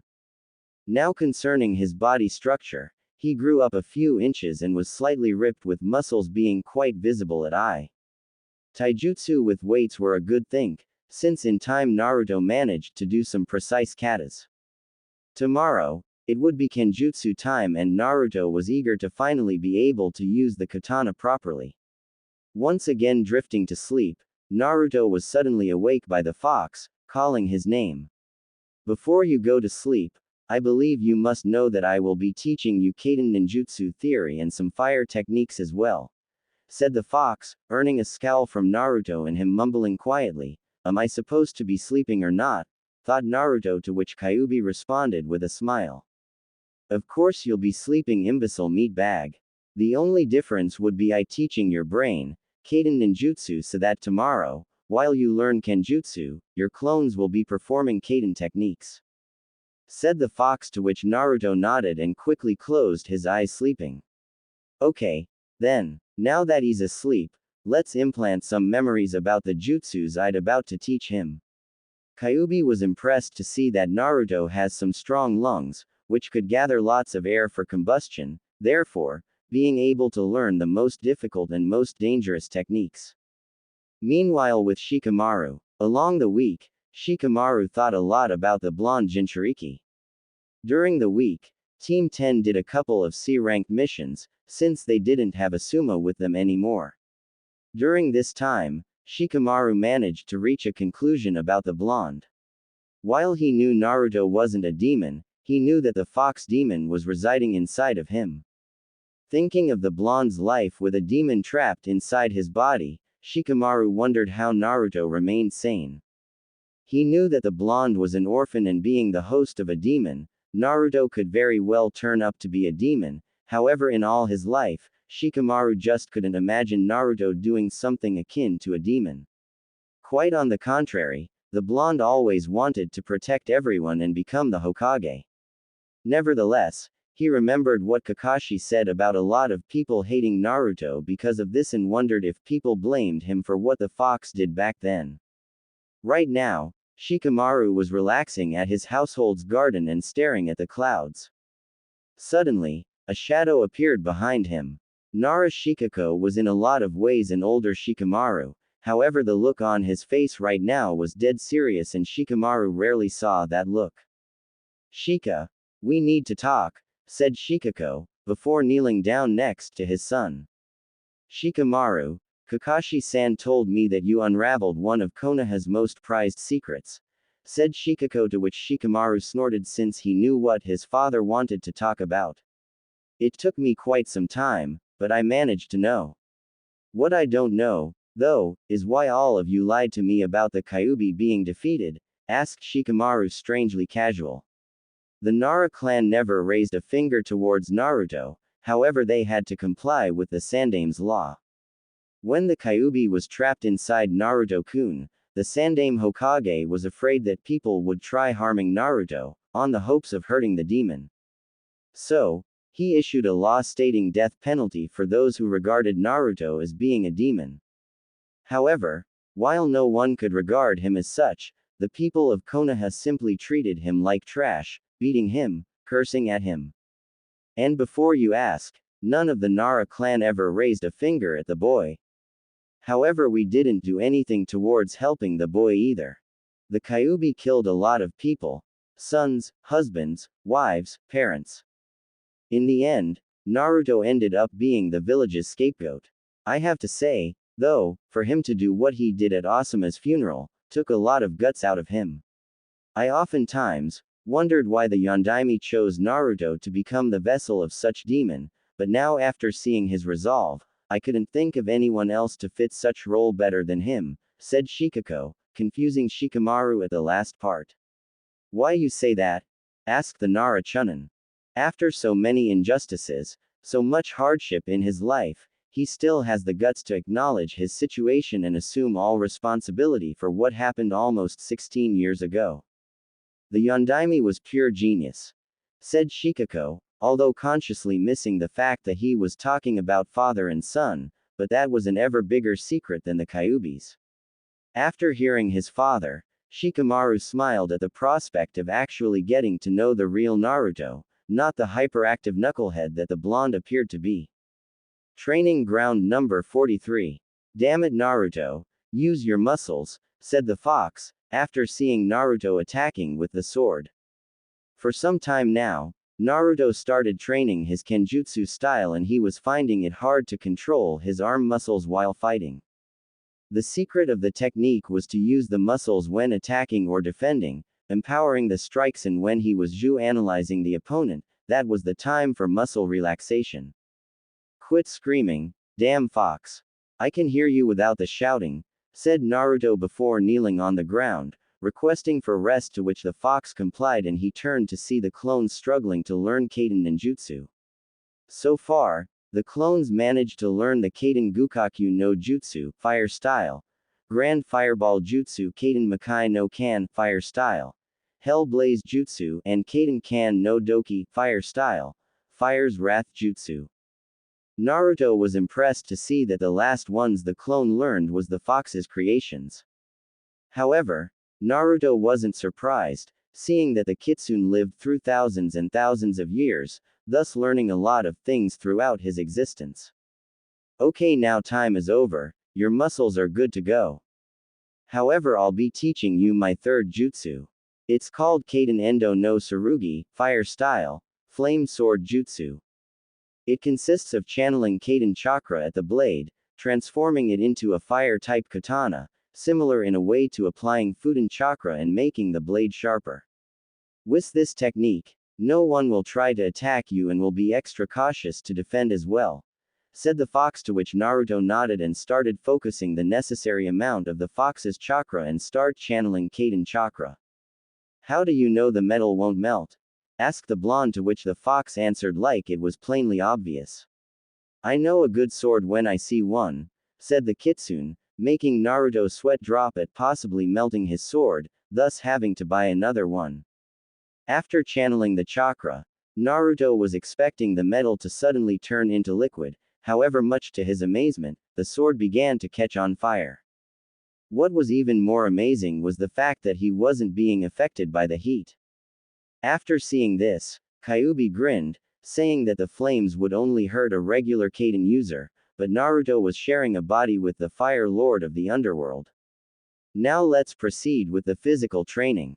You're getting stronger, but you're in no way near the strength necessary to wield the Furusere, free spirit, said the fox, to which Naruto mumbled something about stupid slave driver fox and began to do his sets of push-ups and sit-ups, followed by running around the training field and jumping from tree through tree.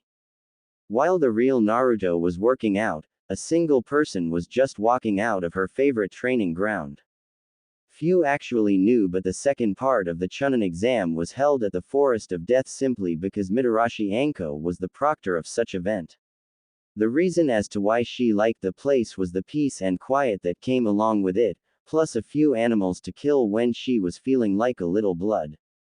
However, as she jumped from the gate, she sensed a lot of chakra being spent near where she was standing, presumably someone training in training ground number 43. When she arrived at the training ground, her jaw was instantly set to the ground. In front of her were what appeared to be hundreds blondes training Kaden ninjutsu and apparently one doing physical workout. Actually, the sight before her made Anko drool a little bit at seeing the one doing push-ups and sit-ups. Damn, he's hot. Doesn't hurt to pay a little visit.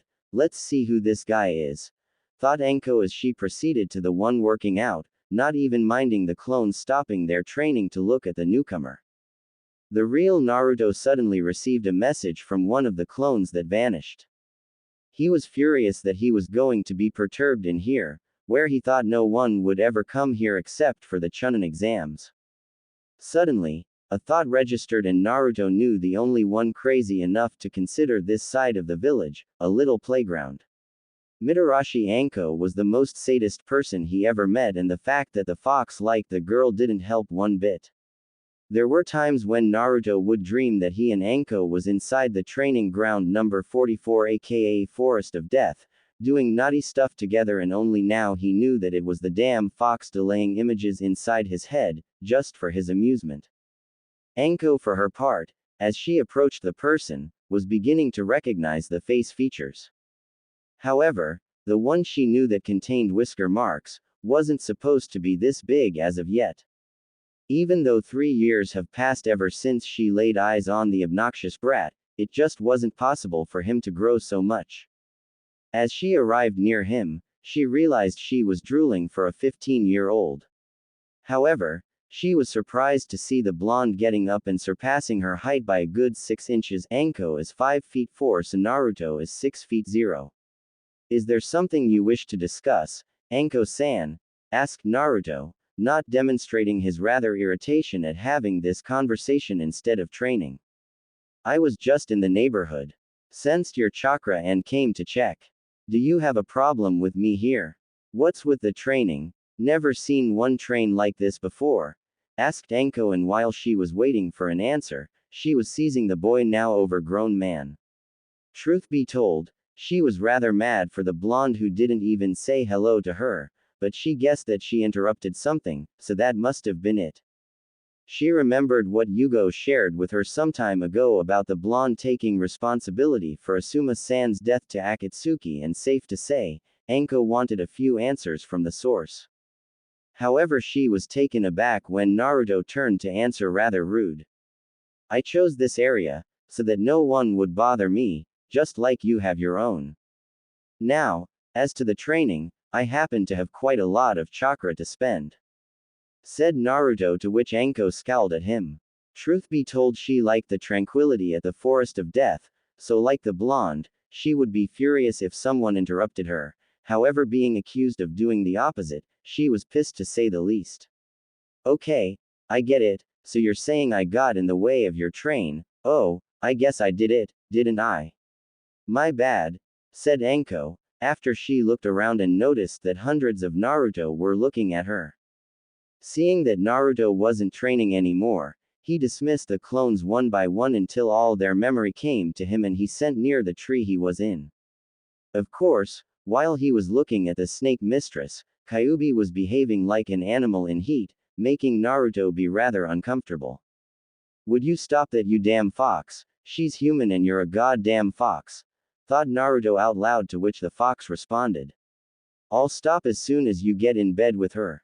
Besides, I can take the shape of a man and start doing stuff to her that you even began to dream about, mumbled the fox, to which Naruto scowled and started paying attention at the real world. If you want to know about my training, just know that what the Cage Bunshin learns, the real one will receive his memory after he is dispelled, said Naruto, to which Anko sat by his side. Oh yes, Kakashi's invention. Say, why you are sweating so much? Not that I'm complaining about it, said Anko, to which Naruto appeared inside his mindscape and blamed the fox for the images inside his head. It only got worse, though, when Kyuubi advised for Naruto to tell her the truth. To say Naruto was uncomfortable now, it would be an understatement. He was having trouble to control such lust, and if he told Anko that the fox has the hots for her, he knew she would jump at his neck instantly. What the hell? At least this will go away. Mind you readers that he isn't gay, he just hates perverts. Anko-san, called Naruto, as his breathing was becoming agitated from the huge lust and the sudden response from his hormones because of the pictures inside his head. Anko, for her part, was confused on what was going on. First Naruto starts sweating and now she could smell the lust leaking out of his body, thus affecting her as well. Why, Naruto-san? Asked Anko, almost on the verge of exploding, to which Naruto turned to explain their current situation. Would you believe it, I told you that this lust you're feeling, it all belongs to the fox inside? Asked Naruto, now having trouble breathing. Anko, after hearing that, gritted her teeth from the lust pressure. Of course no human would be this horny, and certainly not Naruto, who openly cursed the perverted Sannin from peeping at the women. Why is the fox doing this? Asked Anko, now believing more than anything. Veer, since we met you, he has been doing this from time to time. I don't know what to do to control such urge, said Naruto, before suddenly he heard moaning coming from Anko, worsening the situation even more if that was possible. Anko, for her part, was impressed with the boy's resolve against becoming a pervert. Being able to control this urge for 3 whole years and not jump at nearly any female in front of him was a feat on its own. However, she didn't have that kind of control, and it was unlikely that she would get rid of this feeling anytime soon, so she'd help the blonde with this. Naruto-kun, I doubt that we could control this urge. It's best to just go along with the flow, said Anko before moaning louder. Naruto, for his part, because of his increased sense of smell, could sense Anko's pheromones reaching volcano temperatures. However, after a whole 3 years of this, only a gay wouldn't be fazed about it. Suddenly Naruto saw Anko taking off her coat and come forward, becoming face to face with the blonde, then smashing her lips with his own. While the kiss was going on, Naruto was going nuts inside. He thought that with this, the situation would be solved, but now Kyuubi was out of control and he feared for Anko's life. Right now, Anko was on top of him, madly kissing him while using her hands to massage his arms and chest. Suddenly, Anko felt something beginning to grow downstairs, and instantly, her lust was increased. Instantly, with one free hand, she began massaging Naruto's with intense. Aren't we excited? What would you like to do with this firm one here? Asked Anko, not even waiting for Naruto to answer, before kissing him once again and then take off her fishnet clothes that happened to be the only piece of clothing separating Naruto from her S. After Naruto saw the S, all sense of control he had until now vanished literally. Therefore, He attacked Anko's S with his mouth, sucking them dry, making Anko cry in pleasure. Truth be told, she was having hard times controlling her orgasm after Naruto's stunt. Suddenly, when Naruto's free hand started to massage her downstairs, she convulsed. Anko Mitarashi was what could say a proud woman, and thus losing to someone is not something she enjoys. Therefore, after taking the time to feel the bliss that came with the orgasm, Anko woke up, yanked Naruto's pants off with force and started sucking Naruto's with intensity. Meanwhile, the fox inside of Naruto was smiling deviously at his successful plan. He knew that his host had a thing against perverts, however that didn't mean he couldn't have. Therefore, he began sending images of Anko to his mind and increases the body temperature in hopes of breaking the boy's control. Back to Anko and Naruto. Naruto was losing control of his orgasm while Anko was sucking every inch of his firm member. He had to hand to the girl, not only a good kunoichi, but also quite skilled at the arts. Anko, for her part, was particularly enjoying the taste of his inside her mouth. However, she was trapped by a sudden urge to feel his inside of her. Therefore, while on top of him, Anko took of the rest of her clothes and just put his member inside of her. To say Anko was enjoying, it would be an understatement. After each thrust, Anko was becoming more and more aroused. And when she looked at Naruto's face, she bends her body close to his face in order to smash her lips with his own as well as keeping the penetration. Naruto for his part was quite impressed to see that the snake mistress was enjoying his strong thrusts inside of her. He couldn't control the power of the thrusts inside her and was afraid that he would hurt her, but the stronger the thrusts were, the louder was her moaning for more. Therefore, when he moved forward to changing position, Anko didn't even hesitate and complied. Bending in all fours, Anko suddenly screamed in pleasure when Naruto putted his in with intensity. Anko happened to enjoy this position, since Naruto could pull her hair back and that was like a fetish to her. True to her fantasy, Naruto started pulling her hair while thrusting it inside with force. Oh god. That's it, Naruto-kun. Keep it up. I need more. Screamed Anko, already on the process of convulsion, to which Naruto responded by giving one deep thrust, reaching Anko's inner walls.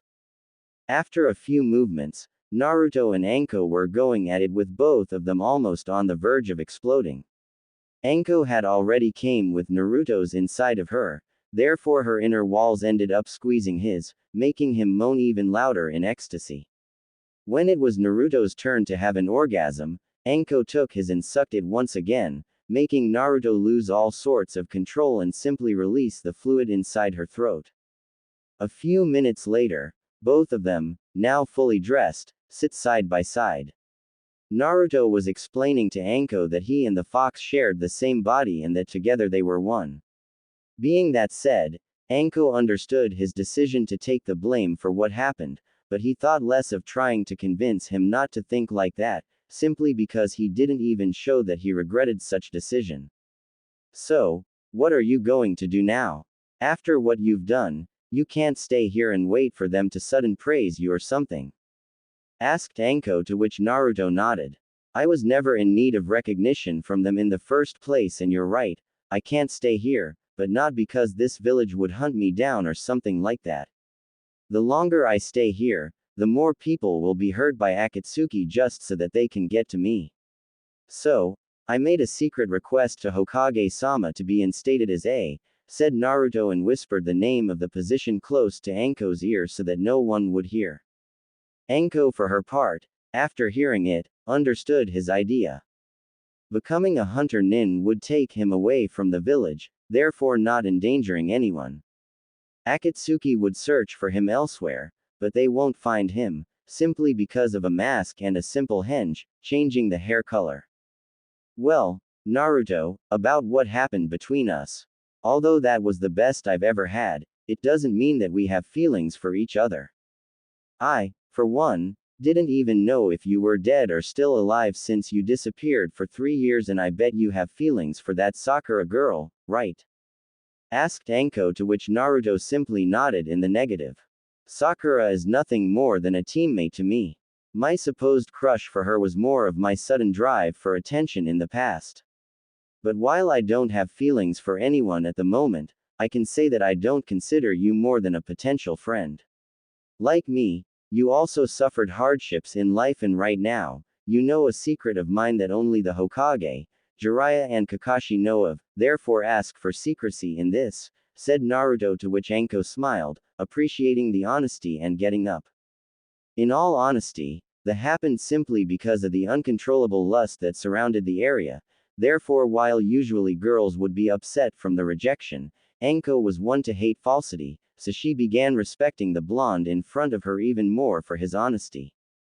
Good luck on your journey, Naruto. When you return, make sure to tell me about the trip, and don't worry, your secret is safe with me, said Anko, to which Naruto smiled and nodded. Thanks. I'll be sure to send you a few heads if you want to, said Naruto, to which Anko smiled genuinely for the first time in her life. No thanks, I enjoy a little bit of blood, but not actual human flesh. I'll be hearing good things from you, Naruto. Just don't be greedy. I happen to know a few hunter nins that happened to be killed because they tried to capture Orochimaru or Itachi, said Anko, earning a nod from Naruto. Those will have to wait for the moment. I'm beginning with C-ranked missing nins for a while. After a while, I'll go to the B-ranked, therefore it's safe to say that S-ranked criminals will be the last of the list.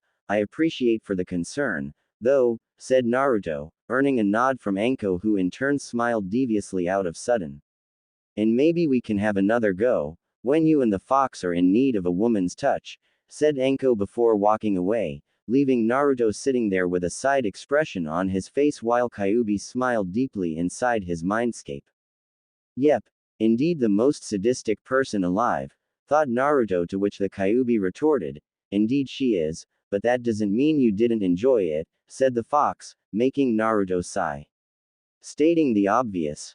It has been almost a week after the whole interaction with Anko happened, and now Naruto was seen slashing imaginary opponents with his now blazed katana. At first, he thought that the heat generated from the sword would hurt him rather profusely. However, Kyuubi assured him that when Naruto uses its chakra, the fire won't consume his body, simply because of how Kyuubi's control over the fire element is. Suffice to say, Naruto was impressed to know that Kyuubi was the true Lord of Fire. Furthermore, Naruto was quickly learning the Huka Yakushin, fire-kenjutsu style, and thus being able to wield the Furasere, free spirit, with ease now. After all, he not only got accustomed to the weights on his body but the katana's weight as well. Naruto, now that your kenjutsu training is done, we'll improve your ninjutsu part. I know that you already learned all the Fuden jutsus and all of the Kaden jutsus that I told you so far. But since you're going to be pretty much alone out there, you'll need to save as much chakra as you could. Therefore, chakra control exercise is vital. Now, summon 300 clones and divided them into 2 groups. One will practice tree walking and the other will go to the lake for water walking practice. You, on the other hand, will do a new exercise, said the fox, to which Naruto nodded and turned to summon the 2 groups. After he divided them and set each group for their specific tasks, he turned to listen to the exercise that the fox would relate to him. Now, you'll be practicing meditation. The theory is simple. By closing your eyes and focus on your inside, you can manage to feel your chakra flowing through your chakra coils. The objective of this exercise is to be able to feel how much chakra you're using while on a technique or just channeling chakra to a specific part of your body. After this exercise, there is 2 high-level Kaden jutsus that I will teach you. First one is a human one called Kaden Karyu Enden, fire style, Dragon Fire Missile Jutsu, and the other one is one of mine that I called Kaden Makai no Kyorin, fire style, Hell's Fury Jutsu, said Kyuubi, to which Naruto sit and closed his eyes, true to Kyuubi's teachings so far. Along the month period, Naruto was rather impressed by seeing this teacher side of the fox. While he was tough, actually more inclined to a slave driver, Naruto was able to learn a lot from the kitsune, thus shortening the time needed for him to be able to take care of himself outside of Konoha. While he closed his eyes, he began what the fox said about channeling chakra through specific parts of his body, thus trying to feel such a flow. After a while, Naruto had already tried every parts of his body in efforts of feeling the chakra flowing inside of him, but he wasn't lucky at all. So far, he couldn't see if he was channeling more or less of the chakra necessary, and that was frustrating. Kyuubi once told him that this exercise was more to test his patience while channeling chakra, since it would get him to understand things more clearly, without being driven by negative emotions. With Anko walking without a care in the world, among the streets of Konoha, Anko was heading towards her favorite restaurant in Konoha, the Dango store. Along the way, she wondered how she would have survived without being able to taste such pleasure in life. While she was walking, however, she noticed someone familiar coming from the opposite side of her and sighed at the person's sad expression on her face. Anko kind of sympathized with Kurenai, not because she lost someone dear to her, but simply from pain in general. Kurenai was somewhat of a friend to Anko, since she was the few amongst the ones from their generation that never mistreated Anko because of what Orochimaru did to Konoha. Deciding that a little comfort was in need, Anko approached the red-eyed Junin with a smile on her face. "Ohio, Kurenai," shouted Anko, greeting to which the woman smiled and nodded in response. After a while of greetings, Anko offered an invitation to eat some dango, to which Kurenai accepted. So right now, both of them, having already ordered their respective plates, settled down in a table. Kurenai was still looking down, clearly mourning over her lover's death, while Anko was trying to come up with something for conversation purposes. "So, how is your team?" asked Anko, clearly throwing conversation away, and even more clearly it was that Kurenai wasn't on the mood to be talking about teammate. "Sorry Anko, since it happened, I haven't seen them yet. Hokage-sama assigned a temporary replacement for me, so they are out on missions, other than that I don't know much," said Kurenai, without even bothering to look at Anko's face. However, as Anko was about to ask another question, Nara Shikamaru entered the place and spotted the two kunoichis and the look on Kurenai's face at the death of his sensei. Truth be told, Shikamaru still wasn't accustomed to not smelling the intoxicating smoke that usually came out of Asuma's death sticks, but he at least was in terms with what happened and was on the verge of moving on, but seeing Kurenai's saddened face, proved to him that in her case, it would take longer to heal. "Ohio, Anko-san, Kurenai-sensei," said Shikamaru, not with the pretension of staying any longer than he has to, since he felt like interrupting their conversation and it would be much troublesome to do a thing like that. "Hello there, Shikamaru. Join us if you want. I believe Kurenai here would appreciate that you stay at least for a little while," said Anko, most likely begging for him to stay and bring up a topic that was worthy, also one that wouldn't increase Kurenai's sadness even further. "Say, I was looking for Naruto, I wonder if any of you know where he is?" asked Shikamaru, making Anko sweat profusely and suddenly diminish the guy's intelligence rate. Here she was expecting him to at least bring up a harmless conversation, and instead the man asks for the man who, according to Kurenai, was the one responsible for Asuma getting killed. True to her worries, Kurenai clenched her fists at the sudden name and would attack Shikamaru had his shadow wouldn't appear and hold the woman's punch. After seeing what she would have done, Kurenai withdrew her arm and apologized to the Chunin. "Sorry Shikamaru, I didn't mean to lash out on you as just," said Kurenai, to which Shikamaru filled in the gaps for her. "Every time you hear Naruto's name, you get angry. There is no need for apologies Kurenai-sensei," said Shikamaru, to which Kurenai nodded and looked down again. "It was his fault that Asuma is dead. If he wasn't here, Akatsuki wouldn't come here searching for him," said Kurenai, almost like expecting to be contradicted by any of the two, but strangely no one said a word, making the red-eyed kunoichi look at both shinobis on the table. First, she noticed that Shikamaru was sad as well, but she knew that the death of Asuma was the only reason. However, Anko was with her eyes closed, presumably thinking. True to Kurenai's wonderings, Anko was indeed thinking, and the reason was Kurenai's comment regarding Naruto's staying here in the village. She wondered if Kurenai was saying that simply because of Asuma's death, or that Kurenai really believed that Naruto staying in the village would only bring misfortune to the village in the future. Suddenly, she remembered the blonde saying something to her that. Flashback on. So, what are you going to do now? After what you've done, you can't stay here and wait for them to sudden praise you or something? Asked Anko, to which Naruto nodded. I was never in need of recognition from them in the first place, and you're right, I can't stay here, but not because this village would hunt me down or something like that. The longer I stay here, the more people will be hurt by Akatsuki just so that they can get to me.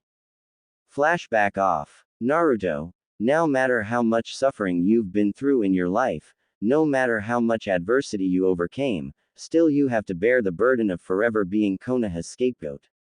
Such is the life of a Jinchuriki such as yours. If I were to choose, I'd gladly committed suicide a long time ago. My congrats to your will for living, and I hope that the villagers and Kurenai will eventually stop blaming you for what happened, thought Anko as she looked at Kurenai one more time, before saying all that she needed to say. Do not worry anymore, Kurenai, you'll never see his face ever again, said Anko before lifting from her chair and leaving Kurenai and Shikamaru looking at her trench coat. Shikamaru for his part was intrigued by what Anko said. He knew that Naruto wouldn't abandon the village, simply because he wouldn't stand as low as the Uchiha traitor. However, why would no one ever see his face again? A mask perhaps? Thought Shikamaru, wondering that Naruto's face would be forever hidden by him using a mask.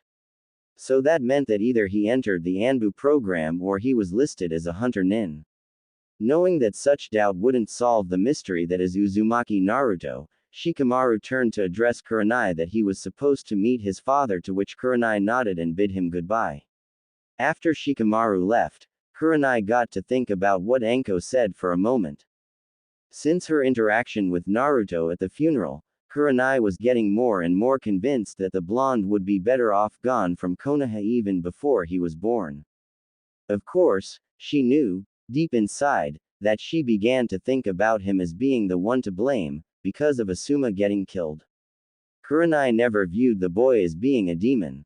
Actually, she even found her student Hinata's crush on Naruto to be actually cute. However, at the funeral, Kurenai was in turmoil over Asuma dying, so yet again Naruto was used as her scapegoat for her frustrations. Kurenai remembered all of the interactions that she so far had with the boy. Out of few times she got in contact with him, however, what caused the most affect on her consideration of the boy, was the time he helped save Yakumo for her inner demon. At the time, Yakumo was trapped inside her own mind, trying to understand what really happened that killed her parents. In the end, Kurenai was able to wake Yakumo up, by using Naruto's life as an example. At the time, she actually respected the boy from keeping the fox demon at bay and even be able to endure the hatred of the villagers and even some shinobis who happened to lose their family, but now that Kurenai lost her family supposedly because of Naruto, Kurenai simply changed her whole idea of who was Uzumaki Naruto and blamed everything on him. She remembered seeing Naruto's eyes that moment at the funeral, and she was able to see guilt all over his face. Now that she recollected the events, she was able to see that the blonde was assuming all the blame for Asuma's death, without even worrying about the consequences of such act. After that, when he offered her the opportunity to take revenge from Asuma's death, he was simply abandoning his will to live only for her to take revenge from her husband's death. But why would he do something like that? If I decided to go through at the time, I would have killed him for sure. Would he let me do it? Thought Kurenai as she was done eating and just playing with the remaining food. Suddenly, thoughts of Anko saying that she wouldn't see Naruto's face ever again, made her wonder what would that supposed to mean. Kurenai knew that Anbu was recruiting talented individuals to join their forces, but as much as Naruto grew, she knew that he wasn't prepared to become an Anbu. Even more, since he was still a genin. So, that would remain the second ninja profession that required the usage of a mask. Oh no, he's going to become a hunter nin, isn't he? He is going to leave the village. My god, is this all my fault? Thought Kurenai. Reaching to a conclusion, Kurenai got up from the restaurant, paid for the bill and went towards finding the blonde for a little conversation. With Naruto. Looking at the mask that he was going to be wearing, Naruto was remembering when the leader of the Hunter Nin program, aka his new boss, appeared this morning. Flashback on. A tall man wearing a Hunter Nin mask and black overcoat approached the area where he was supposed to meet his new recruit. According to the Hokage, this person was talented and would be a fine addition to his program. Therefore, he approached the training ground at first to gauge this Uzumaki Naruto's abilities. He wasn't surprised by seeing what appeared to be 100 clones of the blonde, practicing Kaden ninjutsu while one of them was swinging a katana. After a while of watching and pretty satisfied, he approached the one holding the katana and presented himself. Hello there, Uzumaki Naruto, greeted the man, to whom the real Naruto stopped swinging the sword and turned to look at the tall man wearing a Hunter Nin mask. Naruto knew that today he would be receiving his gears and Hunter Nin material. Therefore he wasn't surprised to see a Hunter Nin in front of him. Hello, do I know you? How do you know my name? Asked Naruto, just for the man to present himself without the need of saying anything wrong. The name is of no relevance to you, soldier. Now, I got words from Hokage-sama, that you wish to become a Hunter Nin, and although she told me the reason as to why you want to become one, I for one don't care about it. Your reasons are your own. Now, I'm the Hunter Nin leader, and as a hunter, you shall address me as leader-sama. Got that, soldier? Said the leader, gaining a nod from the blonde. Okay. Now here is your mask and an updated bingo book of Konoha's missing nin so far, as well as a book consisting of missing ninjas across the elemental countries. Your job is to hunt only Konoha's missing nin. However, should you eventually capture missing nins from other countries, you'll need to go there and collect the bounty on said person. Now, regarding our missing nins, since you can't come and go here every time you collect a head, we'll have to establish a connection between you and the Hunter Nin station here in Konoha, said the leader, to which Naruto nodded and proceeded with his idea for a link of communication. Leader-sama, I already thought of a possible link between us. I'll summon Toad, summon Gamakichi, and he'll be responsible for establishing a line of communication between us, said Naruto. That's fine. Now, you'll need to change your clothes if you want to survive out there. While you're wearing black, you're also wearing orange, therefore it's safe to say that you'd be a sitting duck out there. So, before you start tomorrow, shop for another piece of clothing, preferably black, that won't give away your position. Now, good luck out there, said the man, before vanishing and leaving Naruto alone on the field to think about it. Flashback off. Putting his mask on, Naruto got up and dispelled the clones one by one until memories of the last jutsu he would be learning entered his mind. The Hell's Wrath jutsu was considered high level, and Naruto would need at least 2 taels worth of kyubi to do this technique, so it would be like a last resort kind of jutsu. After that, Naruto left the training ground, heading for his house. On the way, Naruto was surprised to see that no one recognized him with the mask on. Therefore 1 and 1 from the rookie 9 passed through him and no one knew that it was him. Sakura, Ino, Hinata, Tenten, Neji, Lee, Choji, Kiba, Shino, no one could spot the blonde when the mask was on. Seeing this, Naruto sighed, realizing that his path has began and thus, his past life ended. Upon arrival at his house, he saw the last person that would pay him a visit. Yui Kurenai was there sitting in front of his door, waiting for him to arrive. Naruto wondered if the woman would take his offer and strike his heart with a kunai. Getting ready, he approached the door with his mask still on, thus attracting the woman's attention. Kurenai, for her part, saw the blonde already with the Hunter Nin mask on and sighed, hoping that she wasn't too late to do what she intended to do. When Naruto stopped in front of her, Kurenai gasped at the sudden growth. She remembered at the funeral that Naruto was barely bigger than Kiba's size, but now Naruto apparently was bigger by 2 sizes, thus showing that he must have been training non-stop to achieve this form. Also, Kurenai managed to see the katana strapped on his back and also knew that he didn't use one until now. However, when it was supposed to open her mouth, she couldn't from the words, much less let a sound escape, to which Naruto took as in his responsibility to start any sort of conversation. Kurenai-san, what can I do for you? Asked Naruto, earning her attention and silently thanking his initiative so as not to look foolish. Naruto, first of all I wanted to apologize for what I said a month ago, said Kurenai and then waited for a reaction out of the now masked shinobi. No need for apologies. What you said was nothing far from the truth and you as hell know that. Spoke Naruto, making Kurenai look down in sadness, from seeing this boy was delusional as to his situation. You can't seriously believe that. I shouldn't have spoken that to you, you're not the fox, Naruto, shouted Kurenai, however not even phasing the blonde. Whether you believe it or not, Kurenai-san, the truth is that Kyuubi and I share the same body, so he is me and I'm him. Now, I'll just go inside and grab some money for shopping, be right back, said Naruto, not even waiting for a response. After he came back, he was surprised to see that she was still there waiting for him. You're still here, I see, asked Naruto, to which Kurenai nodded and turned to ask him about where he was going, to which Naruto responded by saying he needed to buy new clothes for the job. Naruto knew that Kurenai saw his mask, thus wouldn't try hiding his profession to her. Can I come as well? I want to talk to you about your choice of being a hunter nin, asked Kurenai, to which Naruto lifted his shoulders as in telling her that he didn't care whatever happened. On the way, Kurenai was apprehensive by looking at the masked blonde.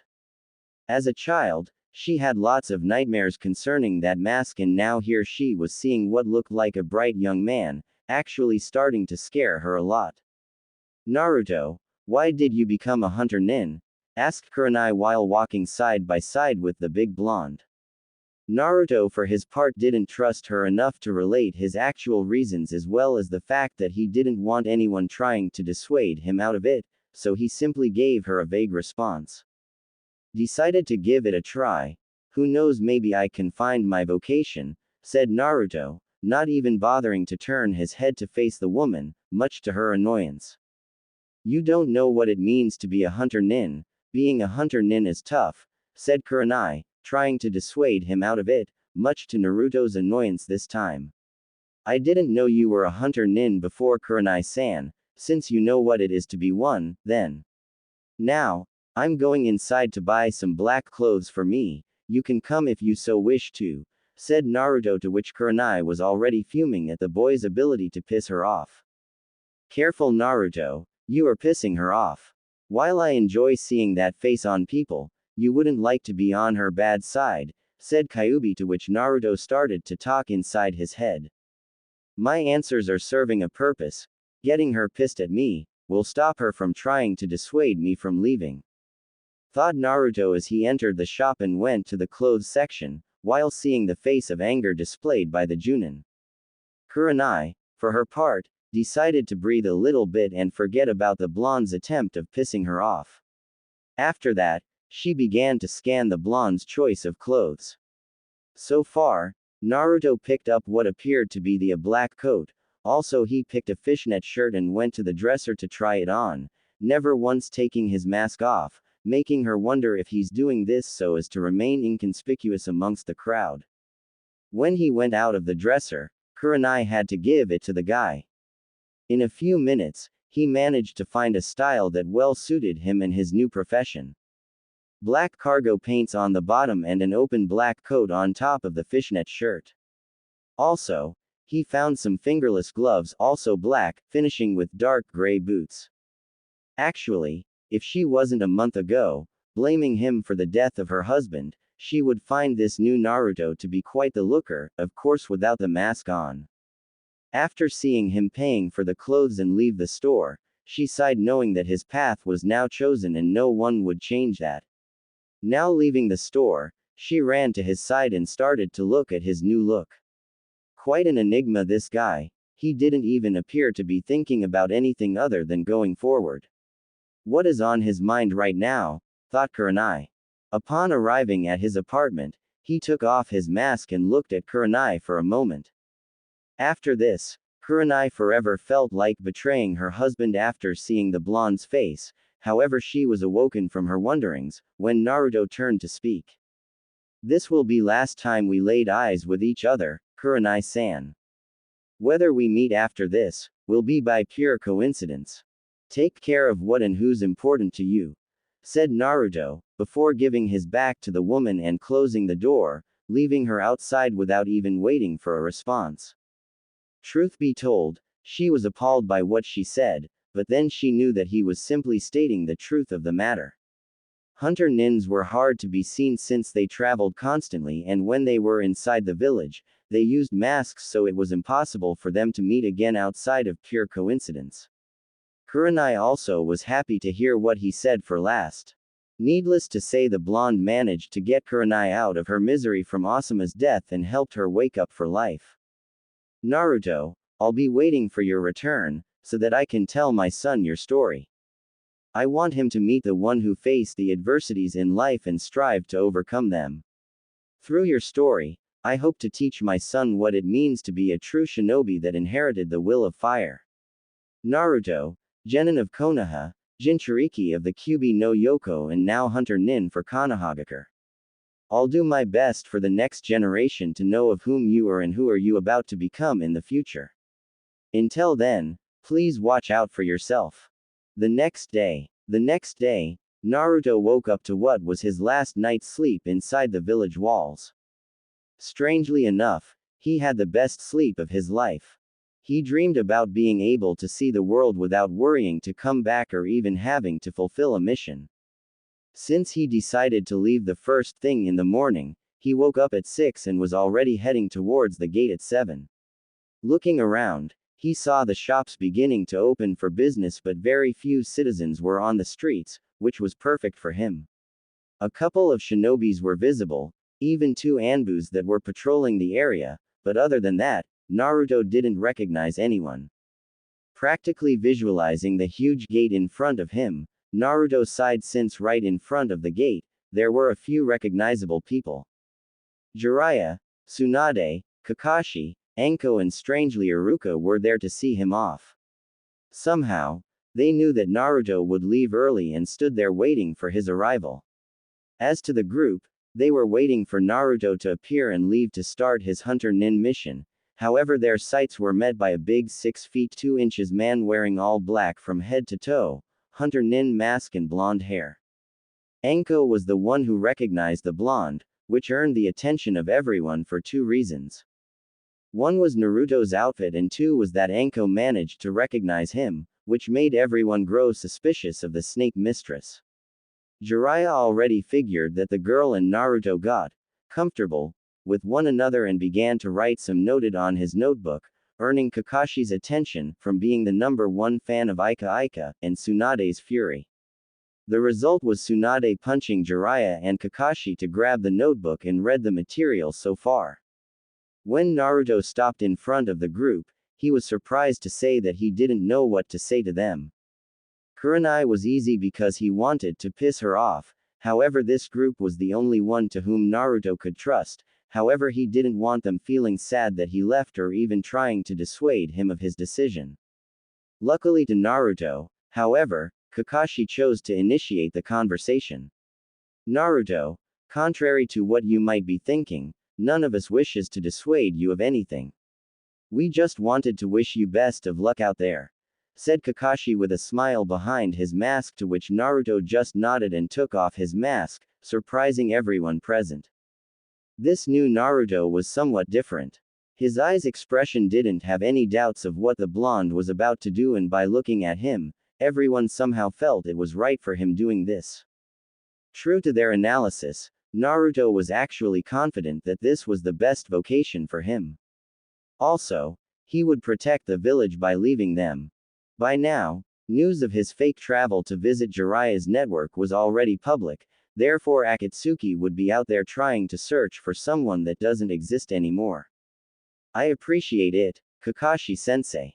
Well, I don't know what to say other than thank all of you for being here to see me off. Some of you just now entered in my life, but others were there for me since the academy. Please take care of yourselves and I'll be in touch through letters or when I come back occasionally. Until then, though it would be unlikely that any of you will be hearing from me, said Naruto, earning nods from the group. Seeing that no one chose to speak any more, Naruto bid them all goodbye and proceeded to walk away from the village. Meanwhile, the group was talking between them about the blonde. Do you think he'll be okay out there alone? Asked Tsunade, to which Kakashi replied by saying that he could take care of himself.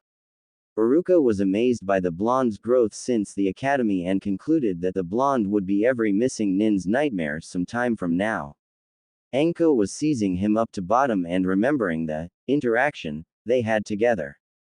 Wow, he is even bigger than before. Good luck Gaki and come back for more if you like, thought Anko as she licked her lips.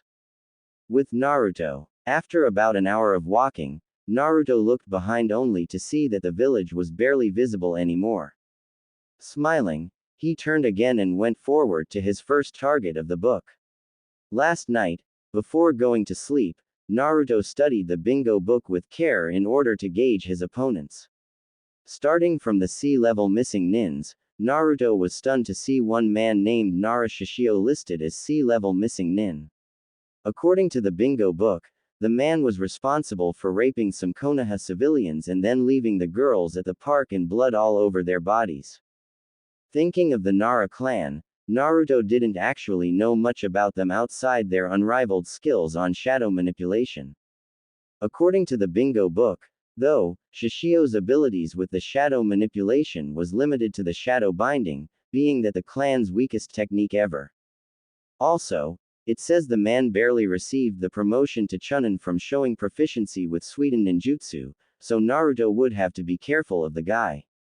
Naruto was stunned to see that the bingo book wasn't only describing the man's abilities and reason for defection, but also his whereabouts. According to the book, Shishio was found near the border between Wave and Fire Country. Apparently, he was residing in a village close to the border and it wouldn't take long to find him. Already on the move to Wave Country, Naruto remembered his first trip to Wave Country that took 2 days traveling. However, that time his team was walking since they were supposed to be escorting a civilian. Now jumping through trees, Naruto was remembering that particular mission and how ill his abilities were at the time.